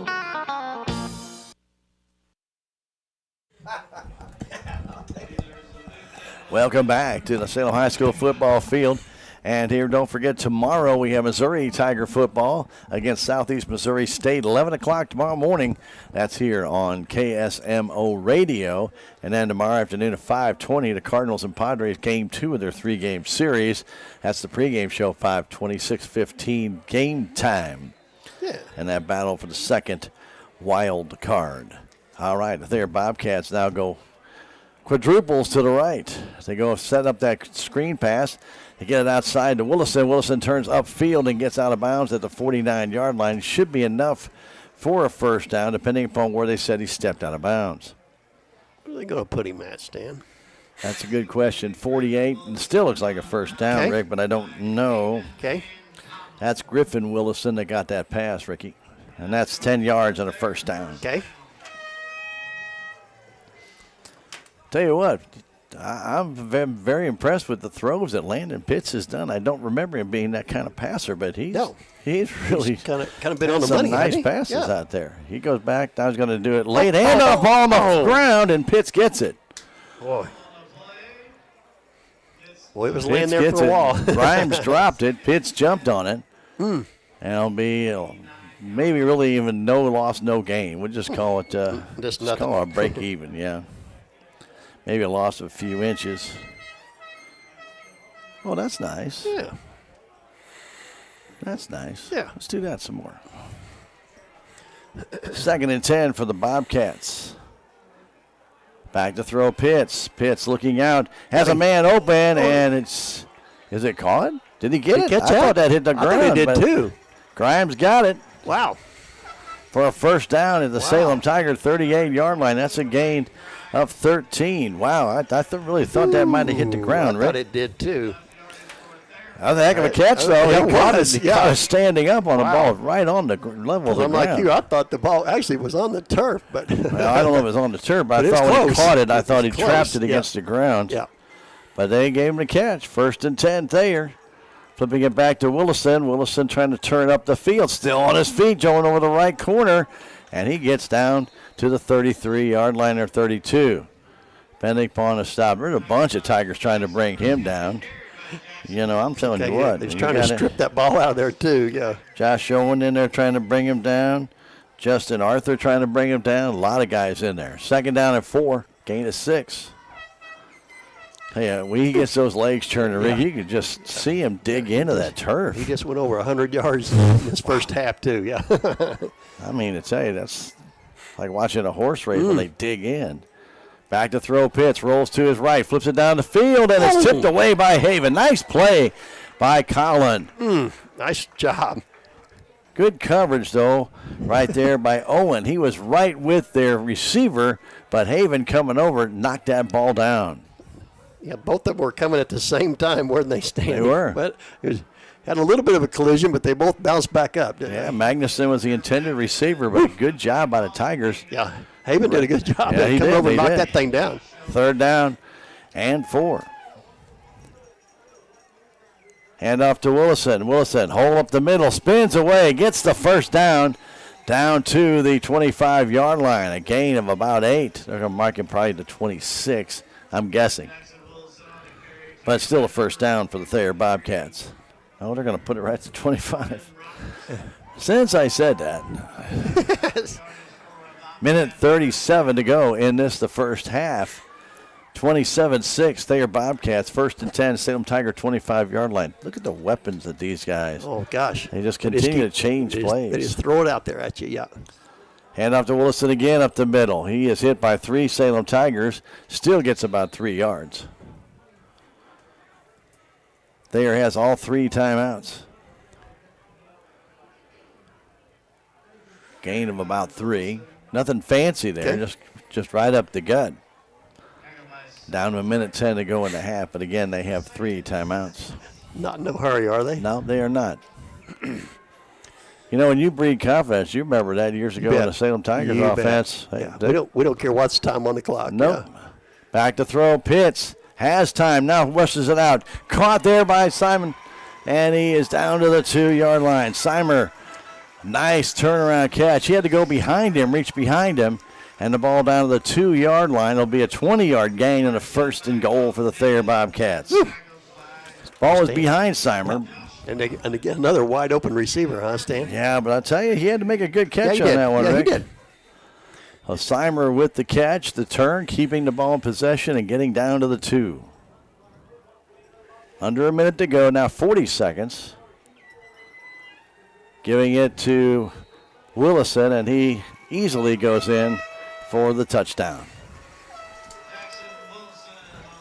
That's Jackson Willison's 3rd touchdown, and this one from 2 yards out with 31 seconds. And like we said, no panic on this team. Yeah. Did that fairly easy, Stan, and still remaining with their 3 timeouts. Wow. Yeah, never used the one. Never used one of them. I think you're going to go for 2 here, Rick. Okay.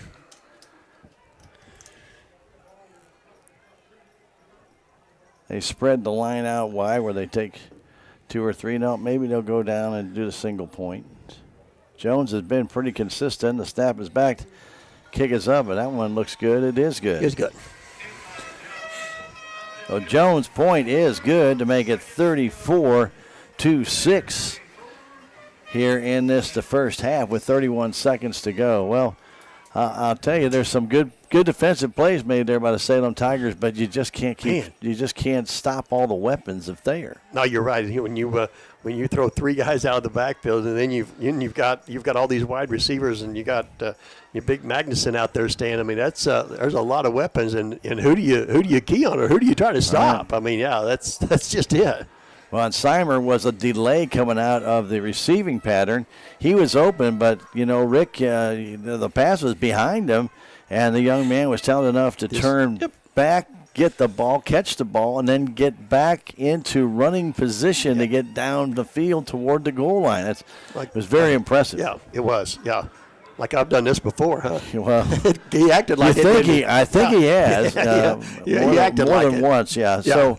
But, even when they're not making the right play, or maybe I shouldn't say not the right play, but even when they don't execute the play perfectly, they still got guys that compensate and then make the play. Just execute what they, Now, had he hit him in motion, I'm sure he'd have gone in for a touchdown, or in stride, I should say, not motion. But All right, Magnuson will kick it off. 30 seconds left. Somehow we lost a second. But the kick is down the sideline. The Tigers need to pick that up. That's a live ball. And I believe that's Owen picking that ball up and coming up the right sideline. So Josh Owen getting a opportunity to run that ball back. 5'9" and 140. Got Josh Owen 5'9" and 140. You've got Willison 5'9" and 210. That's a third, huh? That's a third of the weight more. The same height. Say, how did that happen? Well, it's just a size difference. Now, Salem will have the ball 1st and 10 at their own 19-yard line. That ball eluded everybody on that kickoff. It did, That was getting a little scary. Tigers will run the ball here and just get out of this first half. That's Easton May with the ball. Gotcha. A gain of about 3, Okay. maybe 4. Give him 4. Okay. And with 20 seconds left, I'm sure Salem will not stop the clock.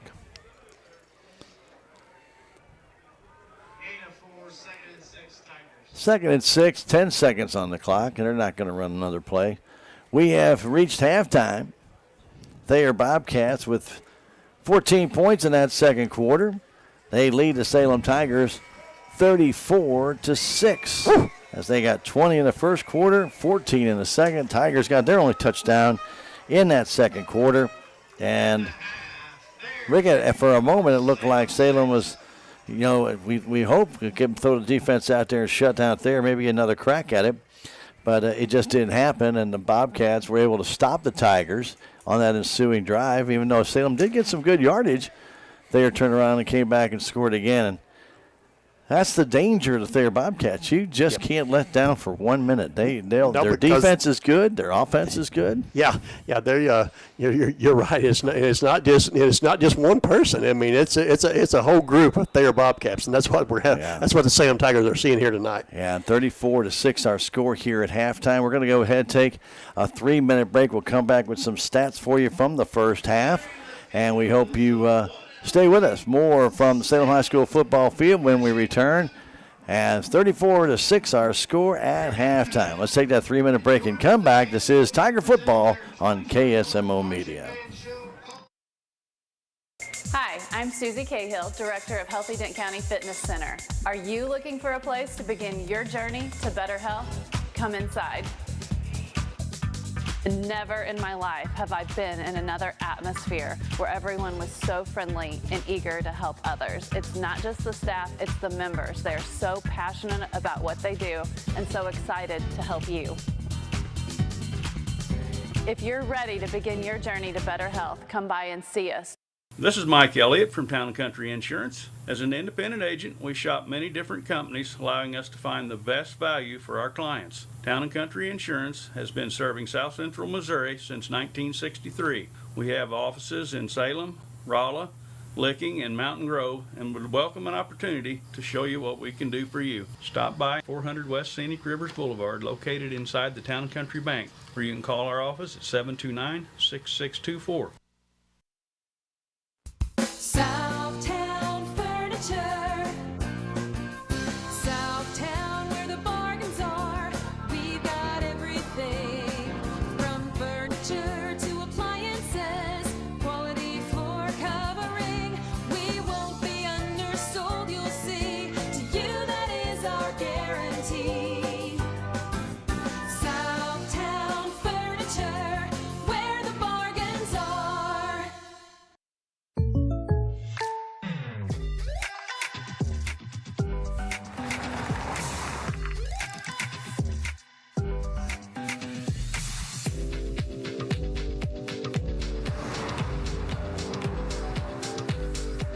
For your surprisingly great rates, contact your local State Farm agent today.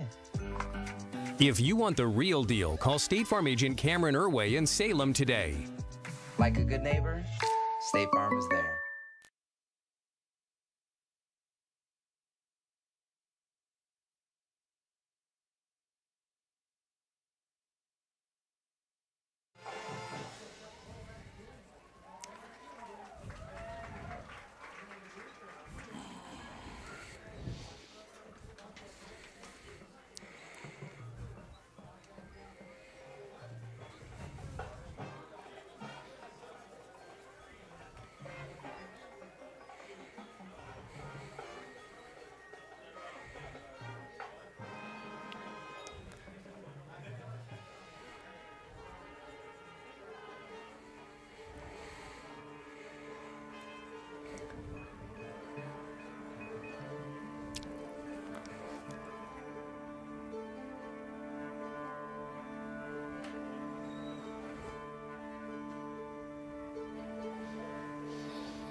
back. Salem High School football field, Stan Stevens, Rick Hoyt. It's halftime, and the Salem Tigers trailing the Thayer Bobcats by a score of 34-6. And you know, Rick, we came on talking about the Thayer Bobcats, state semifinalists last year.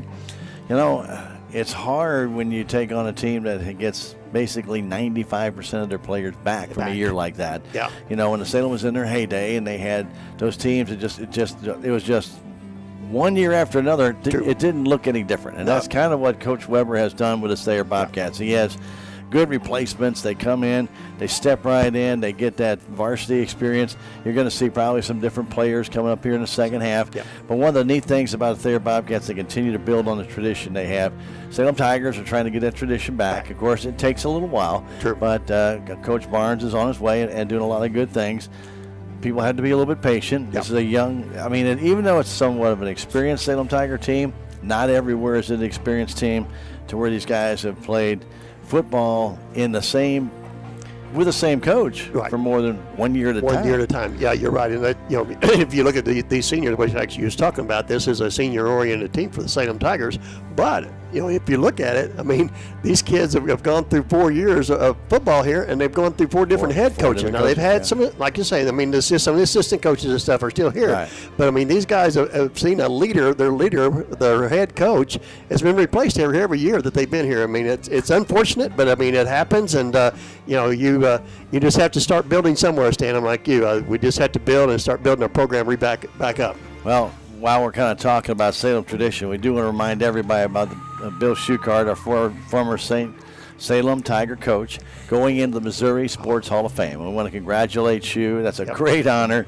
Had a heck of a run here in Salem, 255 wins, 91 losses. And that was in 32 years. So, a coach that stays in the same place 32 years, that should get you in the Hall of Fame by yourself. But that does not happen, does it? No, not much anymore. But he loved Salem, and Salem loved him. And him and his wife Karen and the boys, Joe and, Jeff. I'm sitting there going, I was just thinking that thing a moment ago. They were players, the Dillons, everybody associated with the Tigers at that time. It really had a good thing going. Anyway, they're going to have fond memories of the Bill Schuchard Stadium for a long time. They're going to be putting up a gate to honor the Coach Schuchard and his Hall of Fame selection. And, of course, the stadium will be named after him, and they're putting that all together. The Athletic Booster Club really would like people to get involved. And if you would like to be involved, there's a number of different levels to do so. And you can contact them to find out about all those different levels. But any donations will be taken. Sure. But if you want to do a paver donation, which you can put a nice message to Shu, thanks for the memories, way to go, congratulate, whatever you want to do. Whatever you want, yeah. Yeah, you can put anything on there. They have the paver information here. Let's see, 5, 10, it looks like about 48 letters maybe. You might be able what you can put on there. Yeah. But it's $200 for that, and that's a great donation. But again, they'd like to get this done for next year, so they're looking to get this money raised to have the gate up at Bill Schuchard Stadium here at the high school. And if you'd like to help out or want to find out more information, please call them 573-881-0712. Again, Shu will be inducted to Missouri Sports Hall of Fame in October. It'll be at the Empire Ozark Fairgrounds. And that's I believe it's October 11th at 11 in the morning. Off the top of my head, I'm not sure of the date, but I know it's a Wednesday in October, second Wednesday in October, I believe is what it is. And, again, we want to congratulate Shu on that selection, but also let's salute him the right way and get that up. Is that the 13th? Yeah. 13th, okay. Yeah. So October the 13th, folks. Okay, so anyway, congratulations to Shu on that, and also let's help out and let's get this gate and stuff built and salute him the right way like Salem people do. All right, let's talk a little bit about this first half. And it obviously by a score of 34-6, pretty much all Thayer, but not really all Thayer. Salem Tigers had some nice drives in there. They just obviously, unfortunately, had a block punt that turned into a touchdown really quick. And the Thayer Bobcats had great field position on their initial possession. So a couple of short fields for Thayer turned into touchdowns early, but they had to work on some drives. But I want to tell you something, Tigers I thought played a pretty good first half, knowing what's coming up in this game. Yeah, you're right, Stan. And let's kind of go over here some stats, Stan, as we start out here with the Thayer Bobcats. So we'll start out with Jackson Willison, Stan. He had 14 carries for 113 yards. Landry Pitts had 3 carries for 21. Griffin Willison had 3 carries for 22 yards. And Lane Grimes had the 1 carry for a couple of yards, so they ended up with 178 yards of rushing in that first half. Okay, and Pitts came out throwing the ball, which I did not expect. I did not expect that either. He put the ball up, Stan, 11 times. He completed 7 of those passes for 88 yards, so they ended up with 266 total yards in his first half. And a touchdown. And he threw a touchdown pass as well. Their very first touchdown was on the pass. Yeah, it was. All right, very good. Okay, now as far as first downs, Thayer finished with 9. 9 in that first half. Okay. All right. They also were penalized 4 times for a total of 49 yards. So they had a couple of pass interference and one they had personal foul. So those add up quick. When you start doing that, that's a lot of yardage. they add up quick. So anyway, but that was there in the first half. How about Salem Tigers, Rick? Yeah, we'll start out with the leading carry in this first half. Stan is going to be Caden Copeland with that big run of 28 yards early in the contest. He's got 2 carries for 30 yards. Garrett Connell's got 5 carries for 29 yards. Jimmy Barton's got 6 carries for 21 yards. And then Easton May's got 2 carries for 7 yards. We ended up with 87 yards of rushing in that first half. Okay, and Connell did complete, I know, 1 pass. Yeah, he had a couple of them. He completed. He was 2 for 8 for 13 yards. So Salem ended up with an even 100 yards. Flash. Total yards in this first half. Okay, so again, Thayer with a couple of short fields gets the touchdowns. Salem Tigers had to have a nice drive to get their touchdown. Kaufman run, good run by Connell, and a nice run by Barton up the middle, and a touchdown. Okay, very good. Now, can we duplicate that a couple more times? Even if we don't win the game, can we do that a couple more times to get that offense getting some confidence? Let's get something rolling. Yeah, you're right. Like I say, more than just one drive. You're right. And we did a decent drive. We just couldn't finish it and had to throw on 4th down. Unfortunately, we had a screen pass that you got to give credit where credit's due. Thayer smelled it out, and instead of that going for any kind of yardage, it ended up being a -3. And if that had gotten any kind of yardage, I think Salem would have held on to that ball, and maybe Thayer would not have scored that final touchdown. But that's all a bunch of ifs. You just never know. True.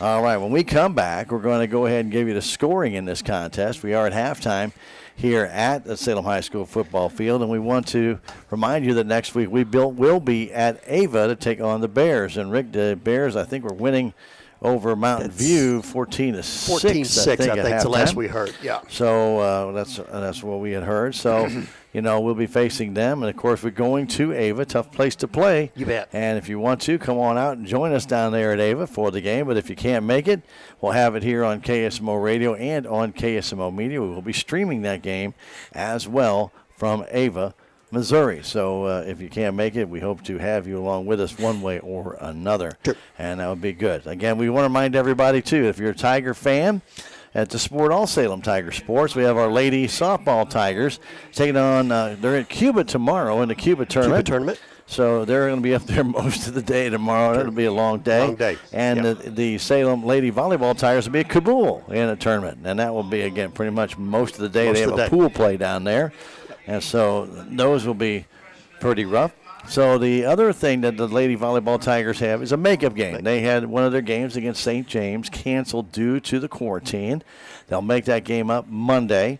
They'll start with a 9th grade game at 5. Then they'll have the JV contest and then the varsity contest that will be at St. James on Monday. And then they'll be home on Thursday of that week. I think to face Willow Springs, if I'm not mistaken, and I'm not. It is going to be Willow Springs. And we will be there on Thursday to bring you Lady Tiger Volleyball from the Salem High School gym on KSMO Media. Okay. Our Lady Softball Tigers after the tournament this weekend will be home to face the Lebanon Lady Yellow Jackets.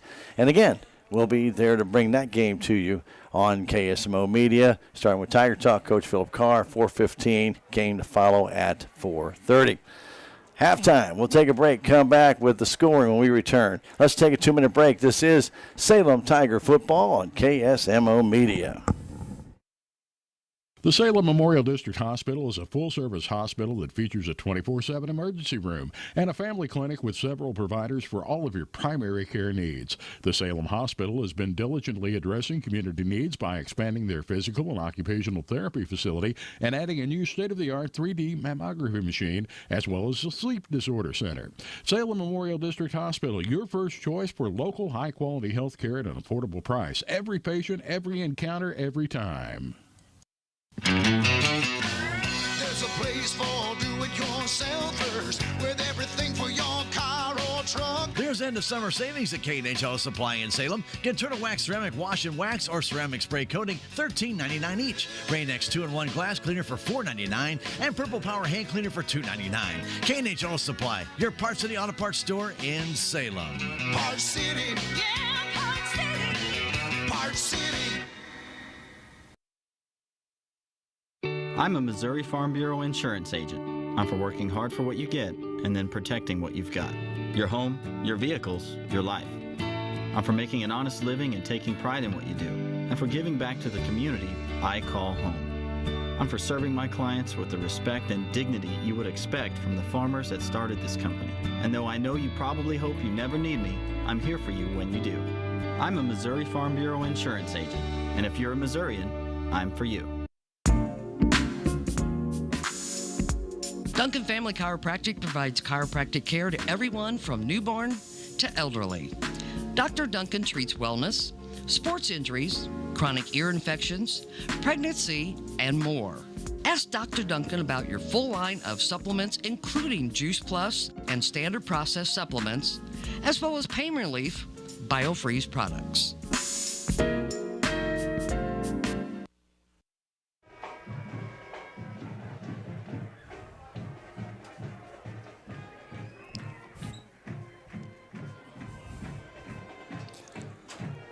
We welcome you back. Salem High School football field. We are at halftime as the Thayer Bobcats and the Salem Tigers have made their way back on the field. Let's go over the scoring here in that first half. It was the Thayer Bobcats getting on the board at the 8:57 mark. A Seimer 12-yard pass from Landon Pitts. 6-0. It was Thayer, and then the point after by Jones made it 7-0 down at the 8:57 mark of the first quarter. Then the Thayer Bobcats came right back after the Tiger possession. They tried to punt. The ball was blocked by Bigger, and Bigger blocked that ball, went back to about the 16, 17-yard line.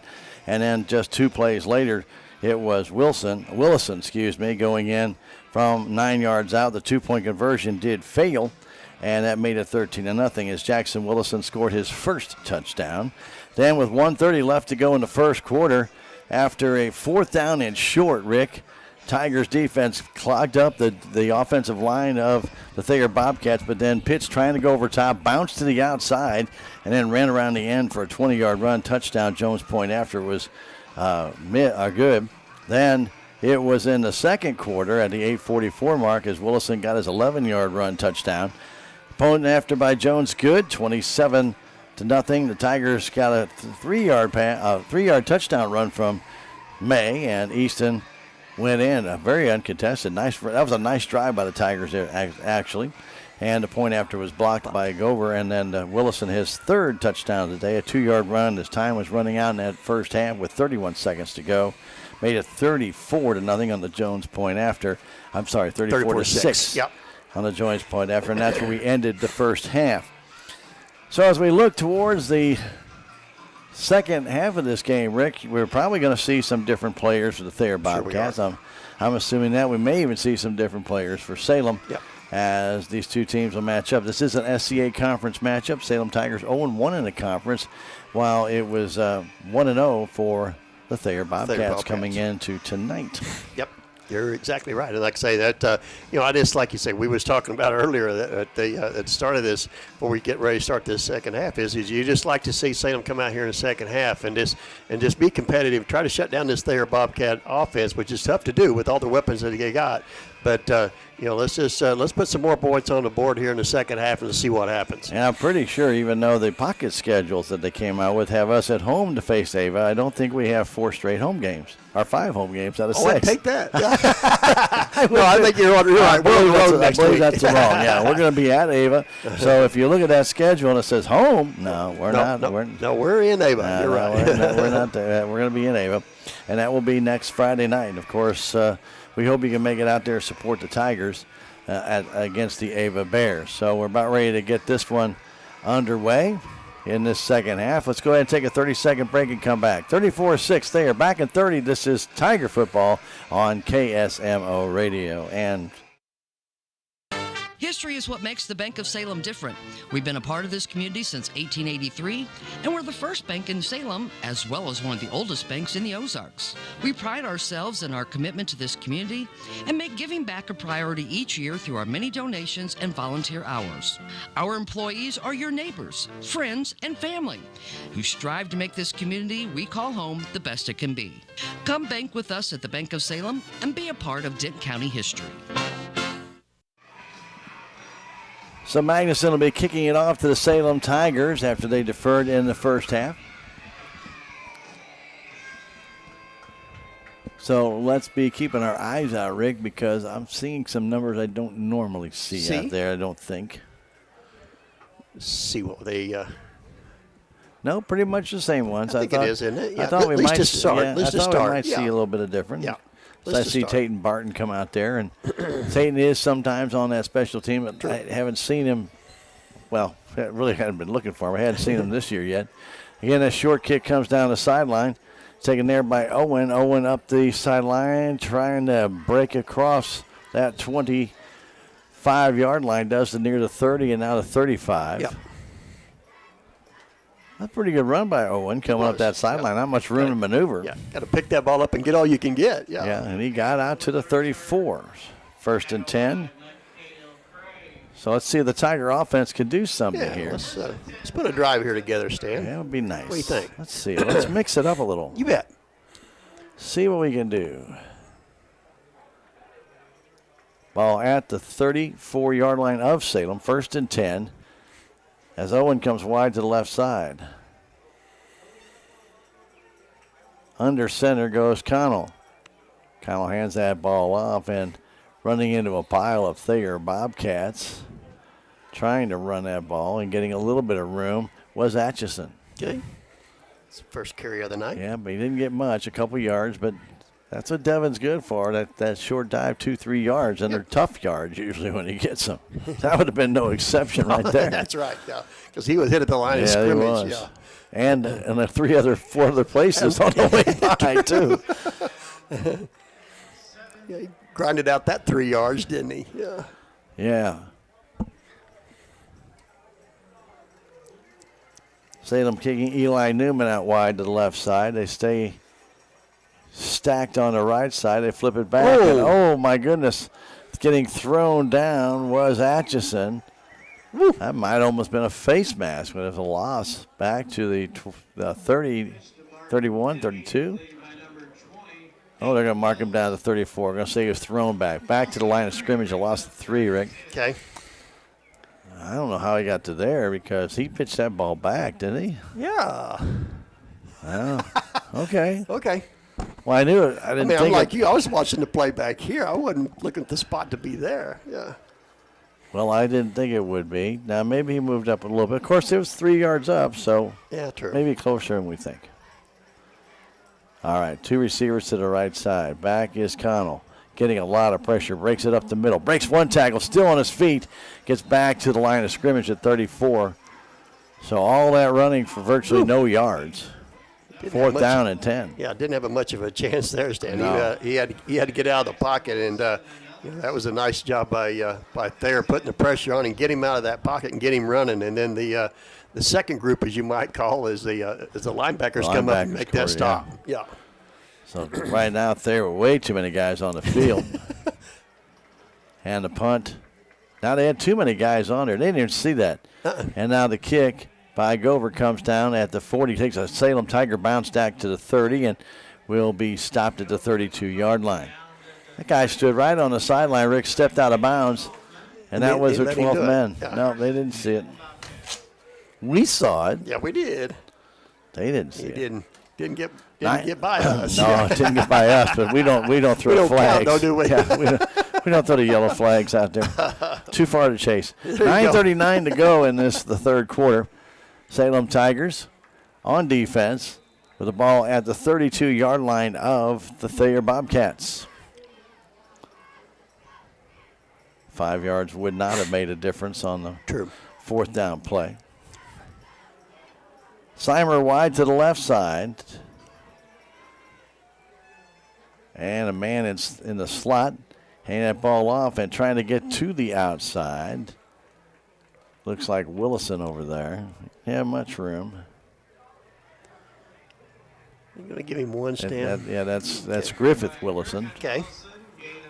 Well, make it two, Rick. Okie dokie. Out to the 34. In on that tackle for the Tigers was Justin Arthur.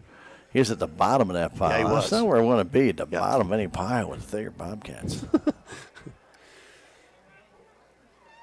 Okay, man in motion, rolling to his right and trying to throw that ball out and completing it on a real nice play out to Willison. That's Jackson, and Jackson will get the first down out across the 44. Almost the 45. That's a gain of 11 and a first down for the Bobcats. Jackson Willison just coming right along that line of scrimmage, and that just hooked up. Yeah. Just turned up the field, and he was hit right there by Pitts. Yeah.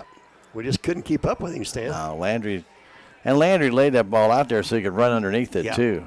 Grimes out wide to the right side. He trips up on the left side here as Landry Pitts is naked in the backfield. Quickly throws it out and getting it there to Willison, and Willison is going to get back to the line of scrimmage, and that is all. Not much room out there for the young man. Nice tackle by the Tigers, Corbin Robinson. Robinson's made some good tackles in this game. Yep. He just pulled down Willison without help. Yep. Second and 10, 8:12 to go, third quarter. Still 34-6 Thayer. Again, Grimes wide to the right side. Seimer wide to the left. Turn, trying to get that off. And nice tackle by the Salem Tigers. Arthur, and he's going to throw him back. You're not going any further. No, as Jackson Willison got taken down for a 2-yard loss back to the 38. Oh, now they're going to... You can't do that, Stan. I know. You're right. I shouldn't do it. No gain. Serious? Okay. I didn't think he got back there, but that's okay. Yeah. Well, Wow. 45-yard line. Third and 10. No gain. Holy cow. Yeah. Clock running. 7:25 to go third quarter.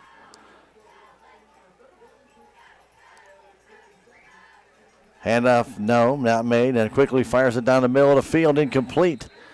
Faked the handoff by Pitts. Did a good job of that fake handoff. I thought he would give it to him. Yeah, I thought he was too at first, and then I saw him take one step back. Otherwise, I was kind of fooled a little bit by how quickly that handoff was. Yeah.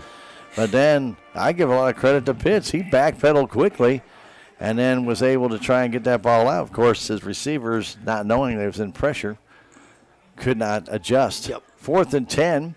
So the Tigers forcing the punt.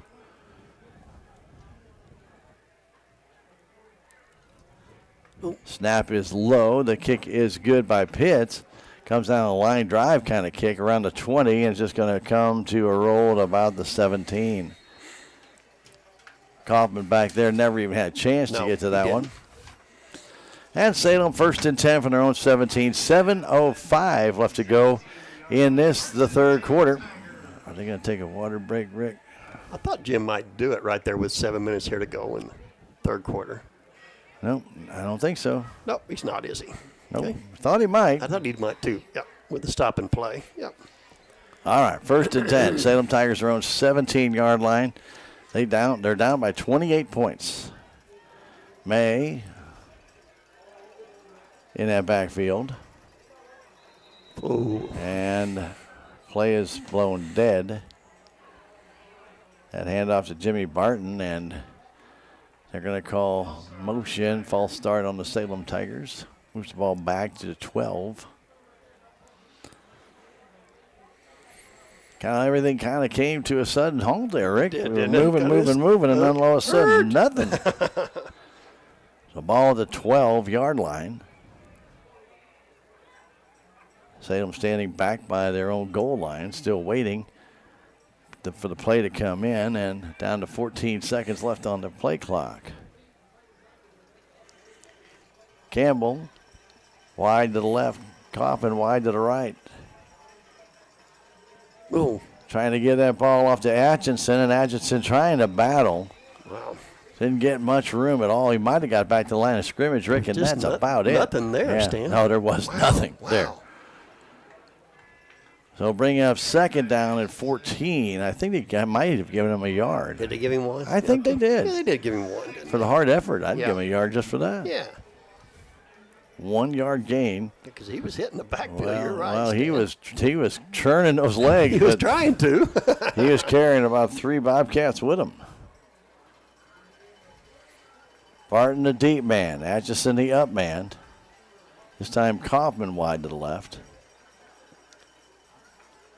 Caden Du Bois is back there, quarterback now, and the flip back, and the Tigers will lose about 5 on that pitch back to Barton. So Caden Du Bois in at quarterback, Rick.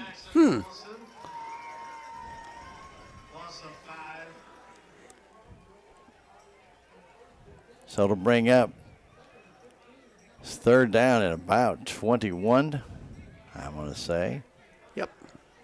From the 8. Going the wrong way, Stan.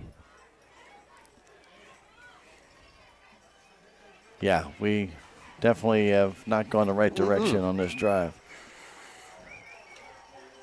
So Caden Du Bois, that quarterback, wants to throw the ball, fires that ball out. It's incomplete.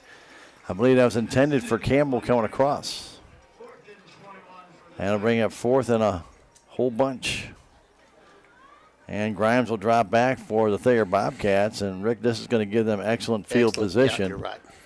As Bradley Gover goes back. I'll bet you Thayer sells out. They're going to probably try and rush this. They're going to try to block this, yeah. 5:34 to go in the third quarter. They are up 34-6. Gover in his end zone. Snaps a high one. He gets pressure, gets it off.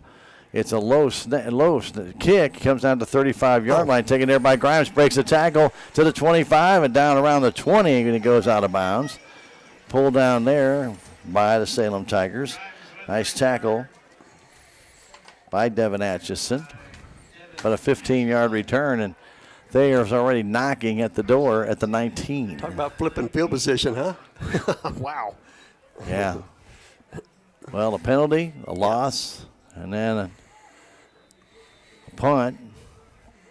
Punt was about 30 yards. Bradley did all he could do is get that out of there. But he had to get it off quick. So, yeah. Yeah. Oh, yeah, they were coming. Had a missed tackle in the. Well, we did. Yep. But Grimes got the speed, Yeah, so yeah. they flip it outside. And here's Griffith Williamson. Griffin Williamson is going to get down to the 7, but a flag comes in, usually in the area of holding. Yep. Williamson down to the 7, between the 7 and the 8, but the flag came in at the 9-yard line. So that would be very close to a first down, but a flag is down. Well, he's going to move it back too, Stan. And the flag's going to be thrown at the 13, and it's holding against the Thayer Bobcats. So it'll be a 6-yard gain, but that 10-yard penalty.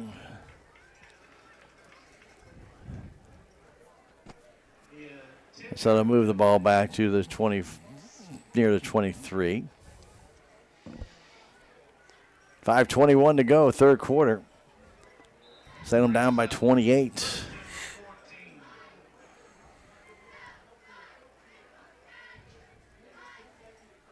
Thayer in their huddle comes out. Again, they've got so many weapons here. Seimer goes wide to the left side. Grimes wide to the right side. Pitts in the gun. Gets it, turns, hands that ball off to Willison, and this is Jackson Willison who gets to the 21. Gain of only about 2.5. Tigers really did a good job of cutting him off and getting him back and coming up a little shy is Devin Atchison. He took a good shot from Willison. Also in on that tackle for the Salem Tigers was Corbin Robinson. Robertson's had a good game. I mean, he really has played well. Yeah. Been in on a lot of tackles. All right, they stay in the offset eye in the gun. Ain't going to hand it. Nope. Keep it. Is Pitts, I'm sorry, going to hand it, but didn't hand it. Firing it down, and that ball is almost intercepted. Did he get it, Stan? No, he did not. Ball came out, but almost intercepted. I think it was Haven, wasn't it? It was. Wow, that was a nice play. He made a nice break on that ball, too, Stan. I thought maybe he might have come up with that. Yeah, he was following Grimes all the way down there. And that's incomplete. 4:15 to go third quarter. Well, now they're having a discussion. What are they having a discussion about? Did he catch it? Did you? I didn't think he caught it. Okay. The ball looked like it was knocked away, unless it's a fumble and it's a touchback. They're saying it's Salem ball? Yeah. We'll take it. Okay. I didn't think he caught it, that ball.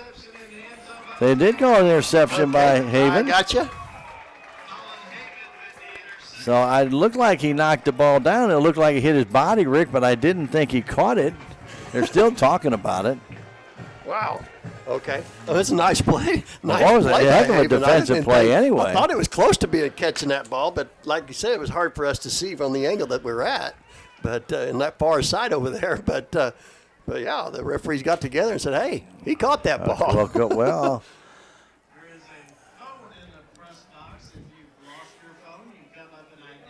Well, Rick, I really I had the glasses on. The ball came down. He didn't catch it initially. Looked like he had initially, but it came down and looked like it hit him in the knees and feet and may have stayed on his body. Now, that might have happened. That could have happened. We couldn't. Yeah, I could not tell if that ball hit the ground. Yeah. So it may have just sat on him, and then he grabbed it and he had possession.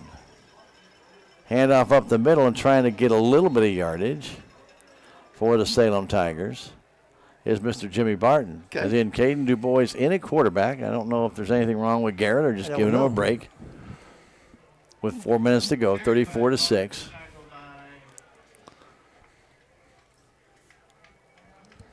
Well, they reset the play clock, Ricky, to 40. I don't think they're supposed to do that. I think that, and I think that is right, Stan. I think when they set the ball now, it starts at 40. It don't start waiting at 25 anymore. On a running? Yeah, on play, I think so. running play? I think so. Flipping it outside, trying to turn that corner. Gaining a few yards for the Salem Tigers. Again, Jimmy Barton for Salem. Just a couple yard gain out to the 23, maybe 24. Now they're going to put him back to 23. Bring a 3rd and 7. Again, Caden DuBois at quarterback. I believe Caden is a sophomore this year. Give him a little playing time. Got to get seasoned, right, Rick? True, there you go. So DuBois goes under center. In an I formation on 3rd and 7. Somebody wasn't there, and Caden's going to eat the ball, and he's going to get a lot of Thayer Bobcat jersey all over him. I mean, there were 3-4 guys surrounding him, so a loss of 1 for Caden DuBois. That brings up 4th down with 2:34 to go, third quarter. Bobcats 34, Tigers 6. Game has kind of gone into slow motion, hasn't it? You're right. It's kind of like, it's kind of put the halt set to it. So Gover will come in to punt. Again, I expect pressure here. No, not too much. Nope. And the kick comes out, comes to Grimes at the 48. Turning that corner, Grimes to the 40, to 30, to the 20, to the 10, to the 5, touchdown. Grimes, a 52-yard return, and it's now 40-6. Yeah. Once he's seen that, you're right, Stan, but once he's seen that to the outside, and it was a nice job by Thayer there on their punt return team stand, as they pinned Salem to the inside and let him have the had the whole outside to go, and all he had to do was make one guy miss of the Salem Tigers, and he was gone down the sideline. That's with 1:55 to go in this third quarter. Tigers averted the score on the last play with the interception by Haven. But again, another kickoff return for a touchdown, Rick, or punt return. That's now 2. They didn't have any against St. Clair, right? No. Okay. Well, that's 2 this year, and that's usually about 2 more than you want to see. True.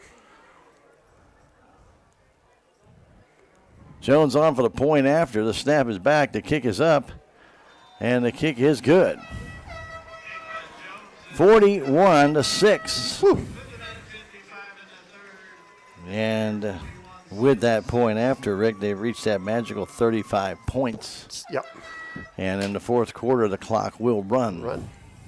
Unless the Tigers can score and get it under that 35-point deficit.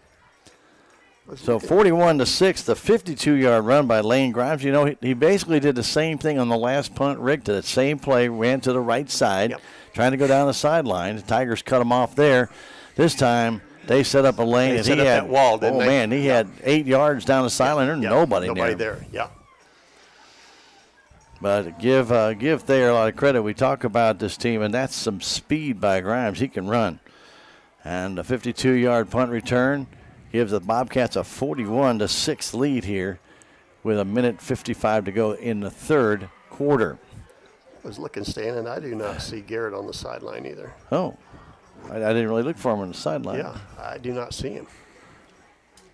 Okay. We don't know if we missed some type of injury. We don't know. He's on the far corner down the bench. Okay. He looks fine. Unless there's something we don't know. He got a knee wrap up. Oh, yeah, he does. His knee's all wrapped up. Yeah. Does have ice on his knee, yeah, doesn't he does. it? Yeah. So maybe that's why. That's why. Yeah. Okay. No sense in trying to keep playing them here. No. They're Bobcats with a 35-point lead now. And the kick is a short kick. Comes down and it'll go out of bounds, and Campbell let it go. Will they make him re-kick or just take it to 35? I'd just take it to 35. Just take it 35 and let's go. Yeah. Where was that? What was it? Where was we at when was it Springfield Central? They said that athletic director come in there and told him don't stop that clock for nothing. Oh, I remember that. Yeah. And that was in the third quarter. Yeah, that was in the third quarter. In the snow, remember? Yeah, don't you stop that clock for nothing. Yes. Oh, yeah. Some of the stories we could tell.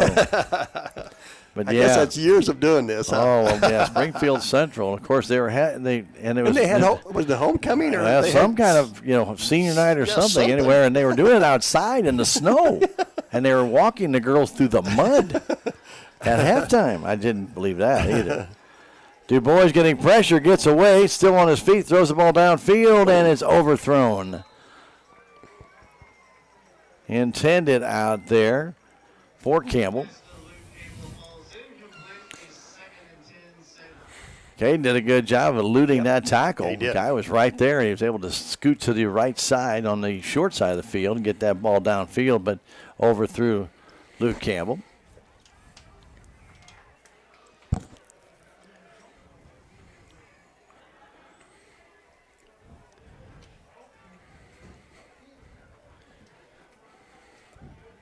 So why do they stop the clock if they're going to start it again? There they go. In the I formation, now they go double up on the right side to give that ball to Easton May, and May still on his feet, gets a yard.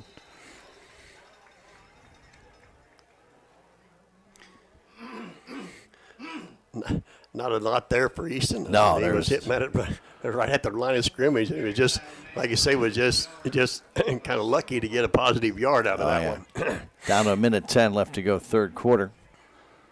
And I think Mr. Earl decided to get that clock started a little early. Come on, let's go. Yeah, an incomplete pass. The clock doesn't usually start till you snap the ball, but he got it started a little bit early. Yeah. So Luke Campbell out wide to the left. Kaufman is up wide to the right side.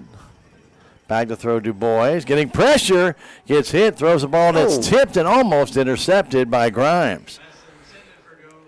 I'm not sure if Gover touched it or if it was a defender that touched it. I couldn't tell. But Grimes was, if it had been a little bit higher and overthrown, he'd have had it and he'd have had another touchdown. There's nobody else out there. Because when it got tipped, it went, but Yeah, whoops. but it went the other way. Yeah, it went away from him. Or that was a pick. Yeah. And they keep the clock running already, Rick. Yeah, So should. they're not gonna. That should.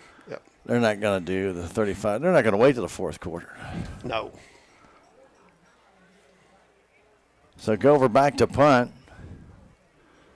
They can let the play clock run out in this third quarter if they want to. Yeah, they can. But they actually snap it with 1 second left and the punt, and the play's still going. Grimes lets it go, and it'll drop all the way back to the 25-yard line. Comes to a dead stop right there, and that's the end of the third quarter. With the score, the Thayer Bobcats 41, Salem Tigers 6. We'll come back in a minute. This is Salem Tiger Football on KSMO Media.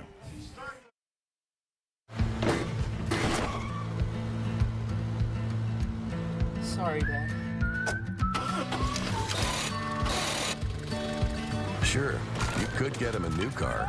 You could also light a pile of money on fire. Because as long as Mr. It wasn't my fault takes the wheel on occasion, maintaining this car is your best option. So keep it running longer, stronger, with quality parts and a whole lot of Napa know-how. Dad, where are you going? If you have the audacity to believe a financial advisor should talk with you, not at you. If you believe access to your financial advisor should be a right, not a privilege. Join the nearly 7 million investors who think like you do. FaceTime and Think Time make a difference. Join us. Join us.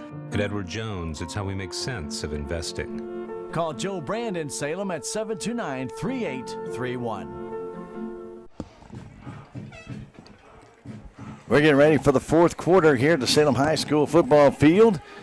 It's been all Thayer Bobcats for the most part. Salem Tigers have had some very good plays in this game, but unfortunately the depth and the talent of Thayer has just been pretty much overwhelming, really, in all honesty. They have had a very, very good game. Yep.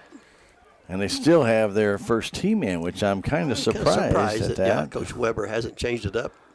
But Pitts will flip it outside, and trying to get to the outside is Griffin Willison, and he breaks through. He's going to go down, and he's got one guy to beat, cuts across the field. He's to the 15, to the 10, and he's going to get taken down at the 7-yard line. All the way from the 25. I think it's going to be the 7 or 8, Rick. Let's just wait and see.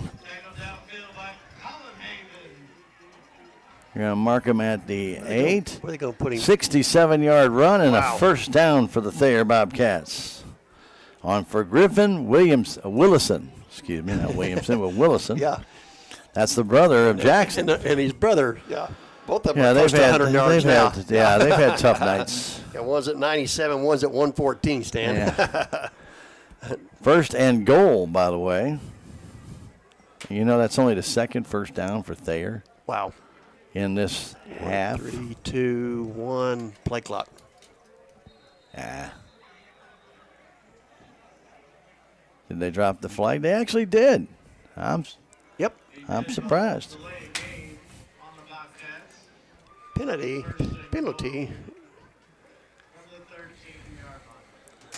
Ball will be moved back to the 13 on the 5-yard penalty for delay of game.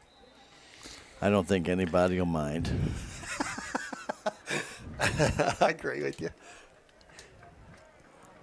Thayer's got to be getting close to 400 yards rushing, I would think, after that one. Like you say, two guys with hand off to Griffin Willison, and he got hammered by the Tigers. Good play by the Tiger players. Yeah, Easton May in there, and another Tiger in there. I'm trying to wait for him to turn around. He won't show us his number, will he? He doesn't want the recognition. And also for the Salem Tigers, Brock Cooper. 10 minutes exactly left to go. This is a running clock. Thayer. Second and goal. We're going to call it from the 12. Handoff up the middle, and there goes Grimes in the end zone for a touchdown. Grimes with a rushing touchdown. He already has a 52-yard return, but this is a rushing touchdown with 9:38 to go in the fourth quarter. Wow. And he didn't stop the clock for the touchdown. Yeah, I know. You said Springfield Central. They just said don't stop that clock for anything. Yo.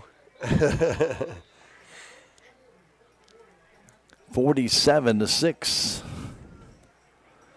Jones will come in. His leg's getting tired. Pitts will hold. Again, I'm kind of surprised he still had the first team in there. Bad snap, and Pitts trying to get two. And that two-point conversion is going to fail as the Tigers get in there and stop that play. So the two-point conversion fails. He had to reach for that snap. Yeah, he did, didn't he? I guess he kind of panicked. I thought he had enough time to still set that ball down, Stan, but it looked like he kind of panicked and thought he better get out of there. And I still think he had time to set that ball down and let it be kicked. I kind of have to agree with you, Rick, but it didn't happen that way. He decided to take it out of there, and that was, whoops. So with 8.5 to go and the clock still moving, they did not stop it for the touchdown. Maybe it's a new rule, Rick. I'm tired of questioning. I don't know either. But it's been a while since I ran that thing. Well, touchdowns and timeouts and injuries. And in the quarter. And in the quarter, and injuries. Well, it didn't start till the fourth quarter. No, it was the second half. Yeah, it was second half. You could start it in the second half. Well, you could, but nobody ever did. It still started the fourth quarter. Hardly ever. Anyway, the clock continues to go down. So Salem will fall to 0-3 on this early part of the season, and it doesn't get much easier in the game in Ava, Ricky. Got to go to Ava this Friday night coming up. But you look at the good thing. Some of the players have really stepped up. Colin Havens had a great game with the interception, but also he's made some nice breakups. And I think Corbin Robertson has had a fine game for the Salem Tigers as well. And some other players out there seems played like Easton's going to be kind of getting back into the flow. And so, it's, catching up again. Yeah, it takes a while. Yeah, these guys that, like I say, some of them was out with quarantine that are back now. This is kind of gives them a couple of weeks now, so we'll see how they progress throughout the season here. Okay, so I don't know what the flashing is, Rick. I don't either. So the kick by Magnuson comes down, taken by the Tigers at around the 18-yard line. Here's Campbell up the middle, and Campbell will get to the 33-yard line. 1st and 10 for Salem with now 7:40 to go and counting. Again, don't forget those on the radio side. The Cardinal game with the San Diego Padres. We will have that start of that game at 9:20 here on KSMO Radio. On a delayed basis, we'll bring the entire game for you. So we're not going to tell you what the Cardinal score is right now, so you can listen and enjoy it. Enjoy it, yeah. Tomorrow, Cardinals play 5:20 pregame show, 6:15 game time. And don't forget Missouri Tigers and Southeast Missouri State tomorrow morning at 11. Yep. And that will be from Furrow Field. Down to 7 minutes to go.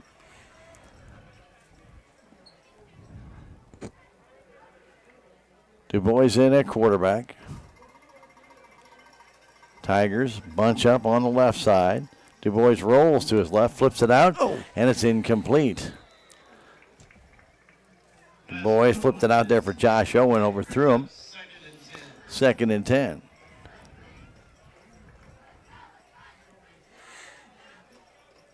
Again, if you're a follower of the Lady Tigers, there'll be a softball tournament tomorrow in Cuba, pretty much all day at the Cuba City Park.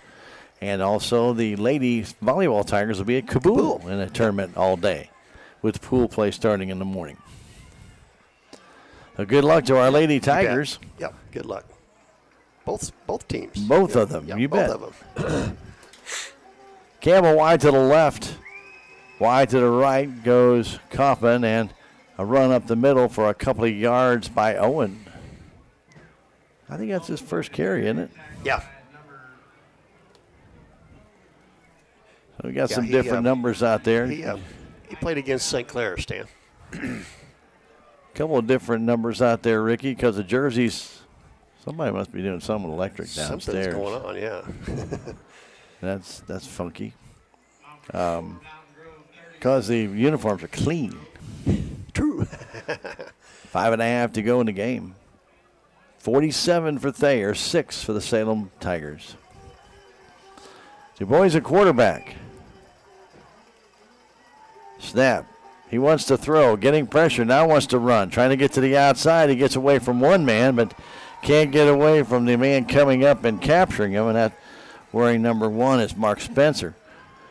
He's the one that cut him off. He got chased from behind by number 88, Nick Corum. And it'll bring up 4th down and still about 6 with 4:55 to go. Looks like Salem will punt, Stan. Brady Justice in on that tackle as well, where number 64 chased him in from behind.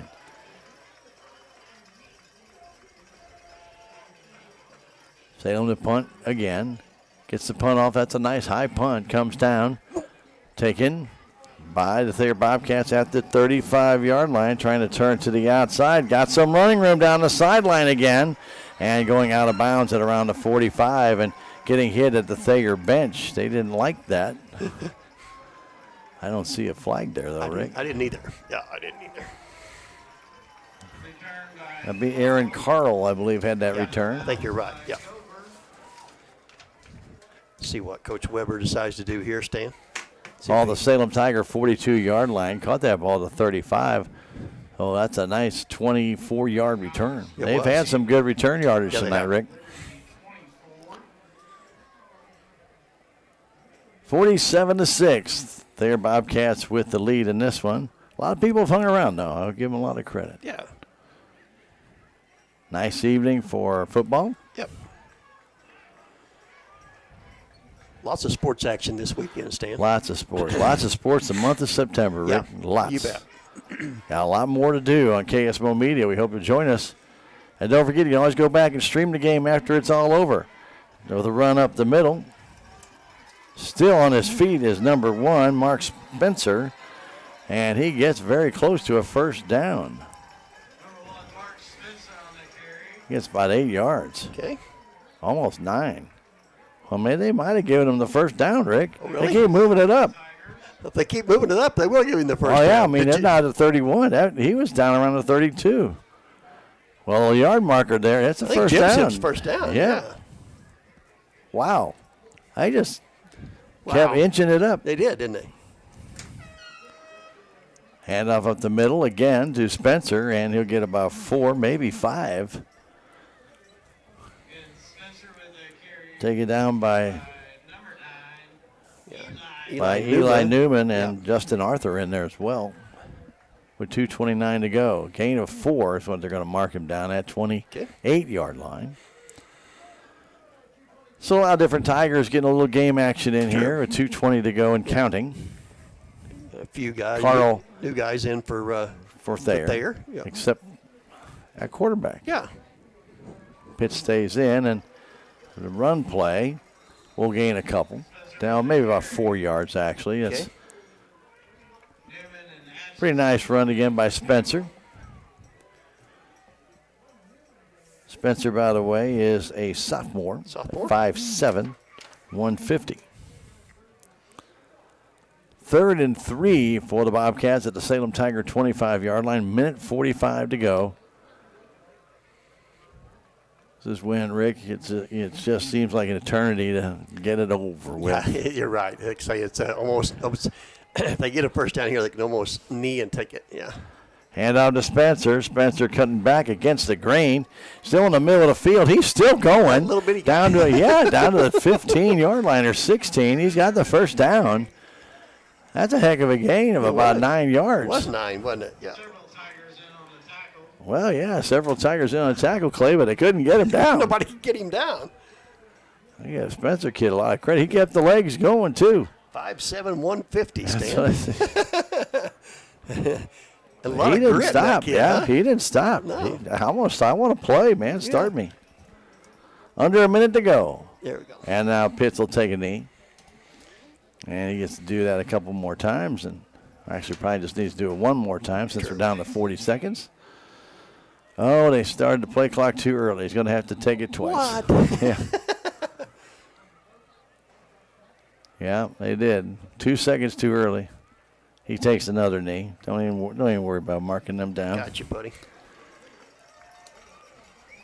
And that's going to do it. The Thayer Bobcats come into Salem and really played very well. And they come away with a 47-6 win over the Salem Tigers. They go to 3-1 on the season. The Salem Tigers fall to 0-3 and 0-2 in the SCA as Thayer moves to 2-0 in the SCA. We'll come back in 2 minutes with some stats.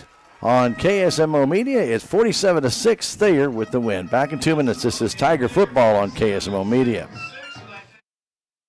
Southwest Baptist University campus in Salem provides quality higher education close to home for residents of Dent County and the surrounding areas. The classes at SBU Salem campus are taught in the afternoon and evenings, making a degree attainable for people who are in the workforce or can't afford to go off to get a degree. We offer degrees in nursing, which is an RN Bridge program, elementary education. For more information on the degrees and programs, please contact admissions counselor Chris Welch to schedule an appointment as a prospective or returning student. Tax season is still a while away, but it's never too early to start tax planning and tax consultation. Let Jackie or Beth at Taxmasters help you start preparing for the upcoming tax year.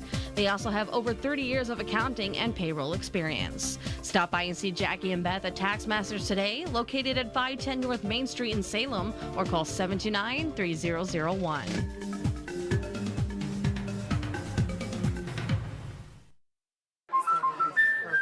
Color the flowers. That's just enough. The whole place looks amazing. I love it. Sophia, whatever happens, we're here to protect you. Thank you. There's no room for fear in your dream home policy from American Family Insurance. Insure carefully. Dream fearlessly.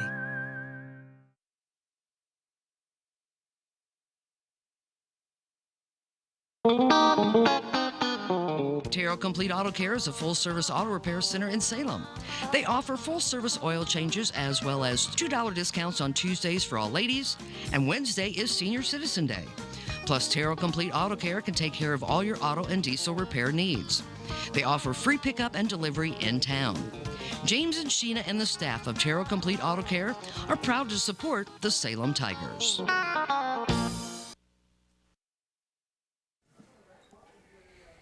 Here at Salem High School football field, Stan Stevens, Rick Hoyt bringing you the wrap-up here as the Salem Tigers lose it to the Thayer Bobcats 47-6. And the Thayer Bobcats, again, showed why they are some of the probably the class team in the SCA conference. Coach Billy Weber really has these guys playing well. And a lot of these guys came back from last year's team that went to the semifinals in the state. And, you got that kind of experience come back. You're hungry. You want to get to that state championship. And the Bobcats have won. We were so close. Yeah, we want to get back again. They have won it in the past. And I know when the Ekman boys were there, and they won one that they should have no business winning and here about 10 years ago.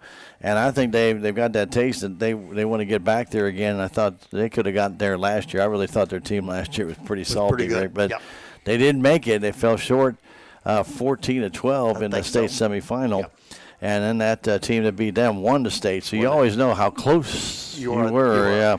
So it always makes you kind of envious. But this one was pretty much all Thayer from the get-go. Tigers had one good drive that they scored on, but they had a couple of other good, fairly decent drives in the first half. But boy, it was all Thayer in the second half.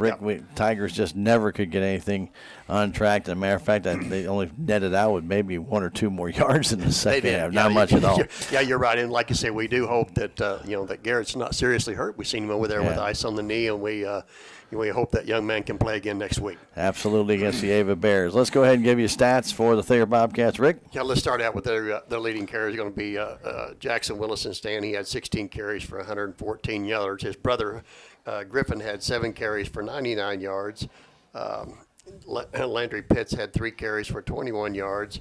And Lane Grimes had 2 carries for 14 yards. And Mark Spencer come in here to stay on that last drive, and he had 4 carries for 27 yards. So they ended up with 275 yards of rushing on the contest tonight. Wow, 275 yards rushing with 4 rushing touchdowns in the game. Wow. All right, go ahead, Rick, and passing-wise for Mr. Landry? Yeah, Mr. Landry. Landry Pitts? Landry Pitts, he put the ball up 15 times, Stan. He completed nine passes for 99 yards. So he ended up with 375 yards of offense tonight. 1 touchdown pass, 1 INT in the end zone by Colin Haven as well. Okay, very good. For the Salem Tigers, Rick? Yeah, let's start out with the leading carrier is going to be Caden Coppenstan. He had 2 carries for 30 yards. Garrett Connell, before he went out of this contest, he was 6 carries for 29 yards. Devin Atchison had 3 carries for 1 yard. Jimmy Barton had 9 carries for 19 yards. Easton May had 3 carries for 8 yards. And Caden DuBois, Stan, he had 2 carries for just 1 yard. So he ended up with just 88 yards of rushing. Which is 1 more than we had in the first half. Yeah, exactly. Okay. Yeah. All right, and passing-wise, Rick? In a passing game, Garrett tonight, Stan, he was 2 for 8 for 13 yards, and Caden DuBois come in, Stan, in the second half for Garrett, and he threw 4 passes. They were all incomplete, so we ended up with 13 yards of passing. So on the night, we ended up with 101 total yards and 101 in the first half. Or Not just one yard in the second half. Again, the offense in the second half has struggled, of course, with Garrett Connell going down. That's could be a big part of that, as the Thayer Bobcats really did hold on to the ball a long time. Of course, the Tigers' defense played pretty well, and it's in the second half a lot better than they did in the first half. But still, it's hard to stop the Thayer Bobcats. We're going to come back in 2 minutes and give you stats on the scoring when we return. And then we'll wrap things up here shortly right here from the Salem High School football field. Thayer 47, Salem 6. Back in 2 minutes. This is Tiger Football on KSMO Media. Hi, I'm Susie Cahill, Director of Healthy Dent County Fitness Center. Are you looking for a place to begin your journey to better health? Come inside. Never in my life have I been in another atmosphere where everyone was so friendly and eager to help others. It's not just the staff, it's the members. They're so passionate about what they do and so excited to help you. If you're ready to begin your journey to better health, come by and see us. This is Mike Elliott from Town & Country Insurance. As an independent agent, we shop many different companies, allowing us to find the best value for our clients. Town & Country Insurance has been serving South Central Missouri since 1963. We have offices in Salem, Rolla, Licking, and Mountain Grove, and would welcome an opportunity to show you what we can do for you. Stop by 400 West Scenic Rivers Boulevard, located inside the Town & Country Bank, or you can call our office at 729-6624. Southtown Furniture. Southtown, where the bargains are. We've got everything from furniture to appliances. Quality floor covering. We won't be undersold, you'll see. To you, that is our guarantee. Southtown Furniture, where the bargains are.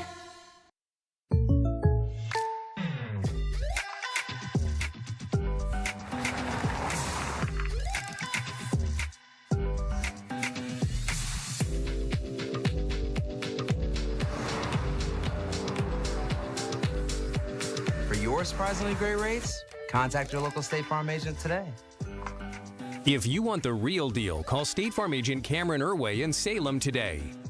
Like a good neighbor, State Farm is there.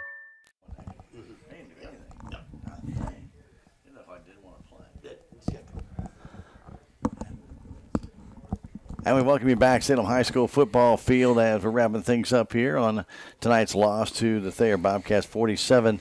The Salem Tigers fell behind early on the first, possession by the Thayer Bobcats. It was a heck of a pass. We were really surprised, both Rick and I were, that the Thayer Bobcats came out and Landry Pitts started throwing the ball. For the first 4 plays, he did nothing but throw the ball, and he finally got a touchdown pass as Pitts hit Seimer from 12 yards out, and Jones point after at the 8:57 mark of the first quarter made it 7-0. The Tigers got the kickoff back at around the 32-yard line, and then they could not move any farther. And then on Bradley Gover's punt, it was blocked by Thayer. They ended up getting the ball around the 15, and they scored on a Willison 9-yard run. This is Jackson Willison, and then at the point after actually became a 2-point conversion. Again, on a wide snap, they tried to run a 2-point play. Could not do it. 13-0 at that point.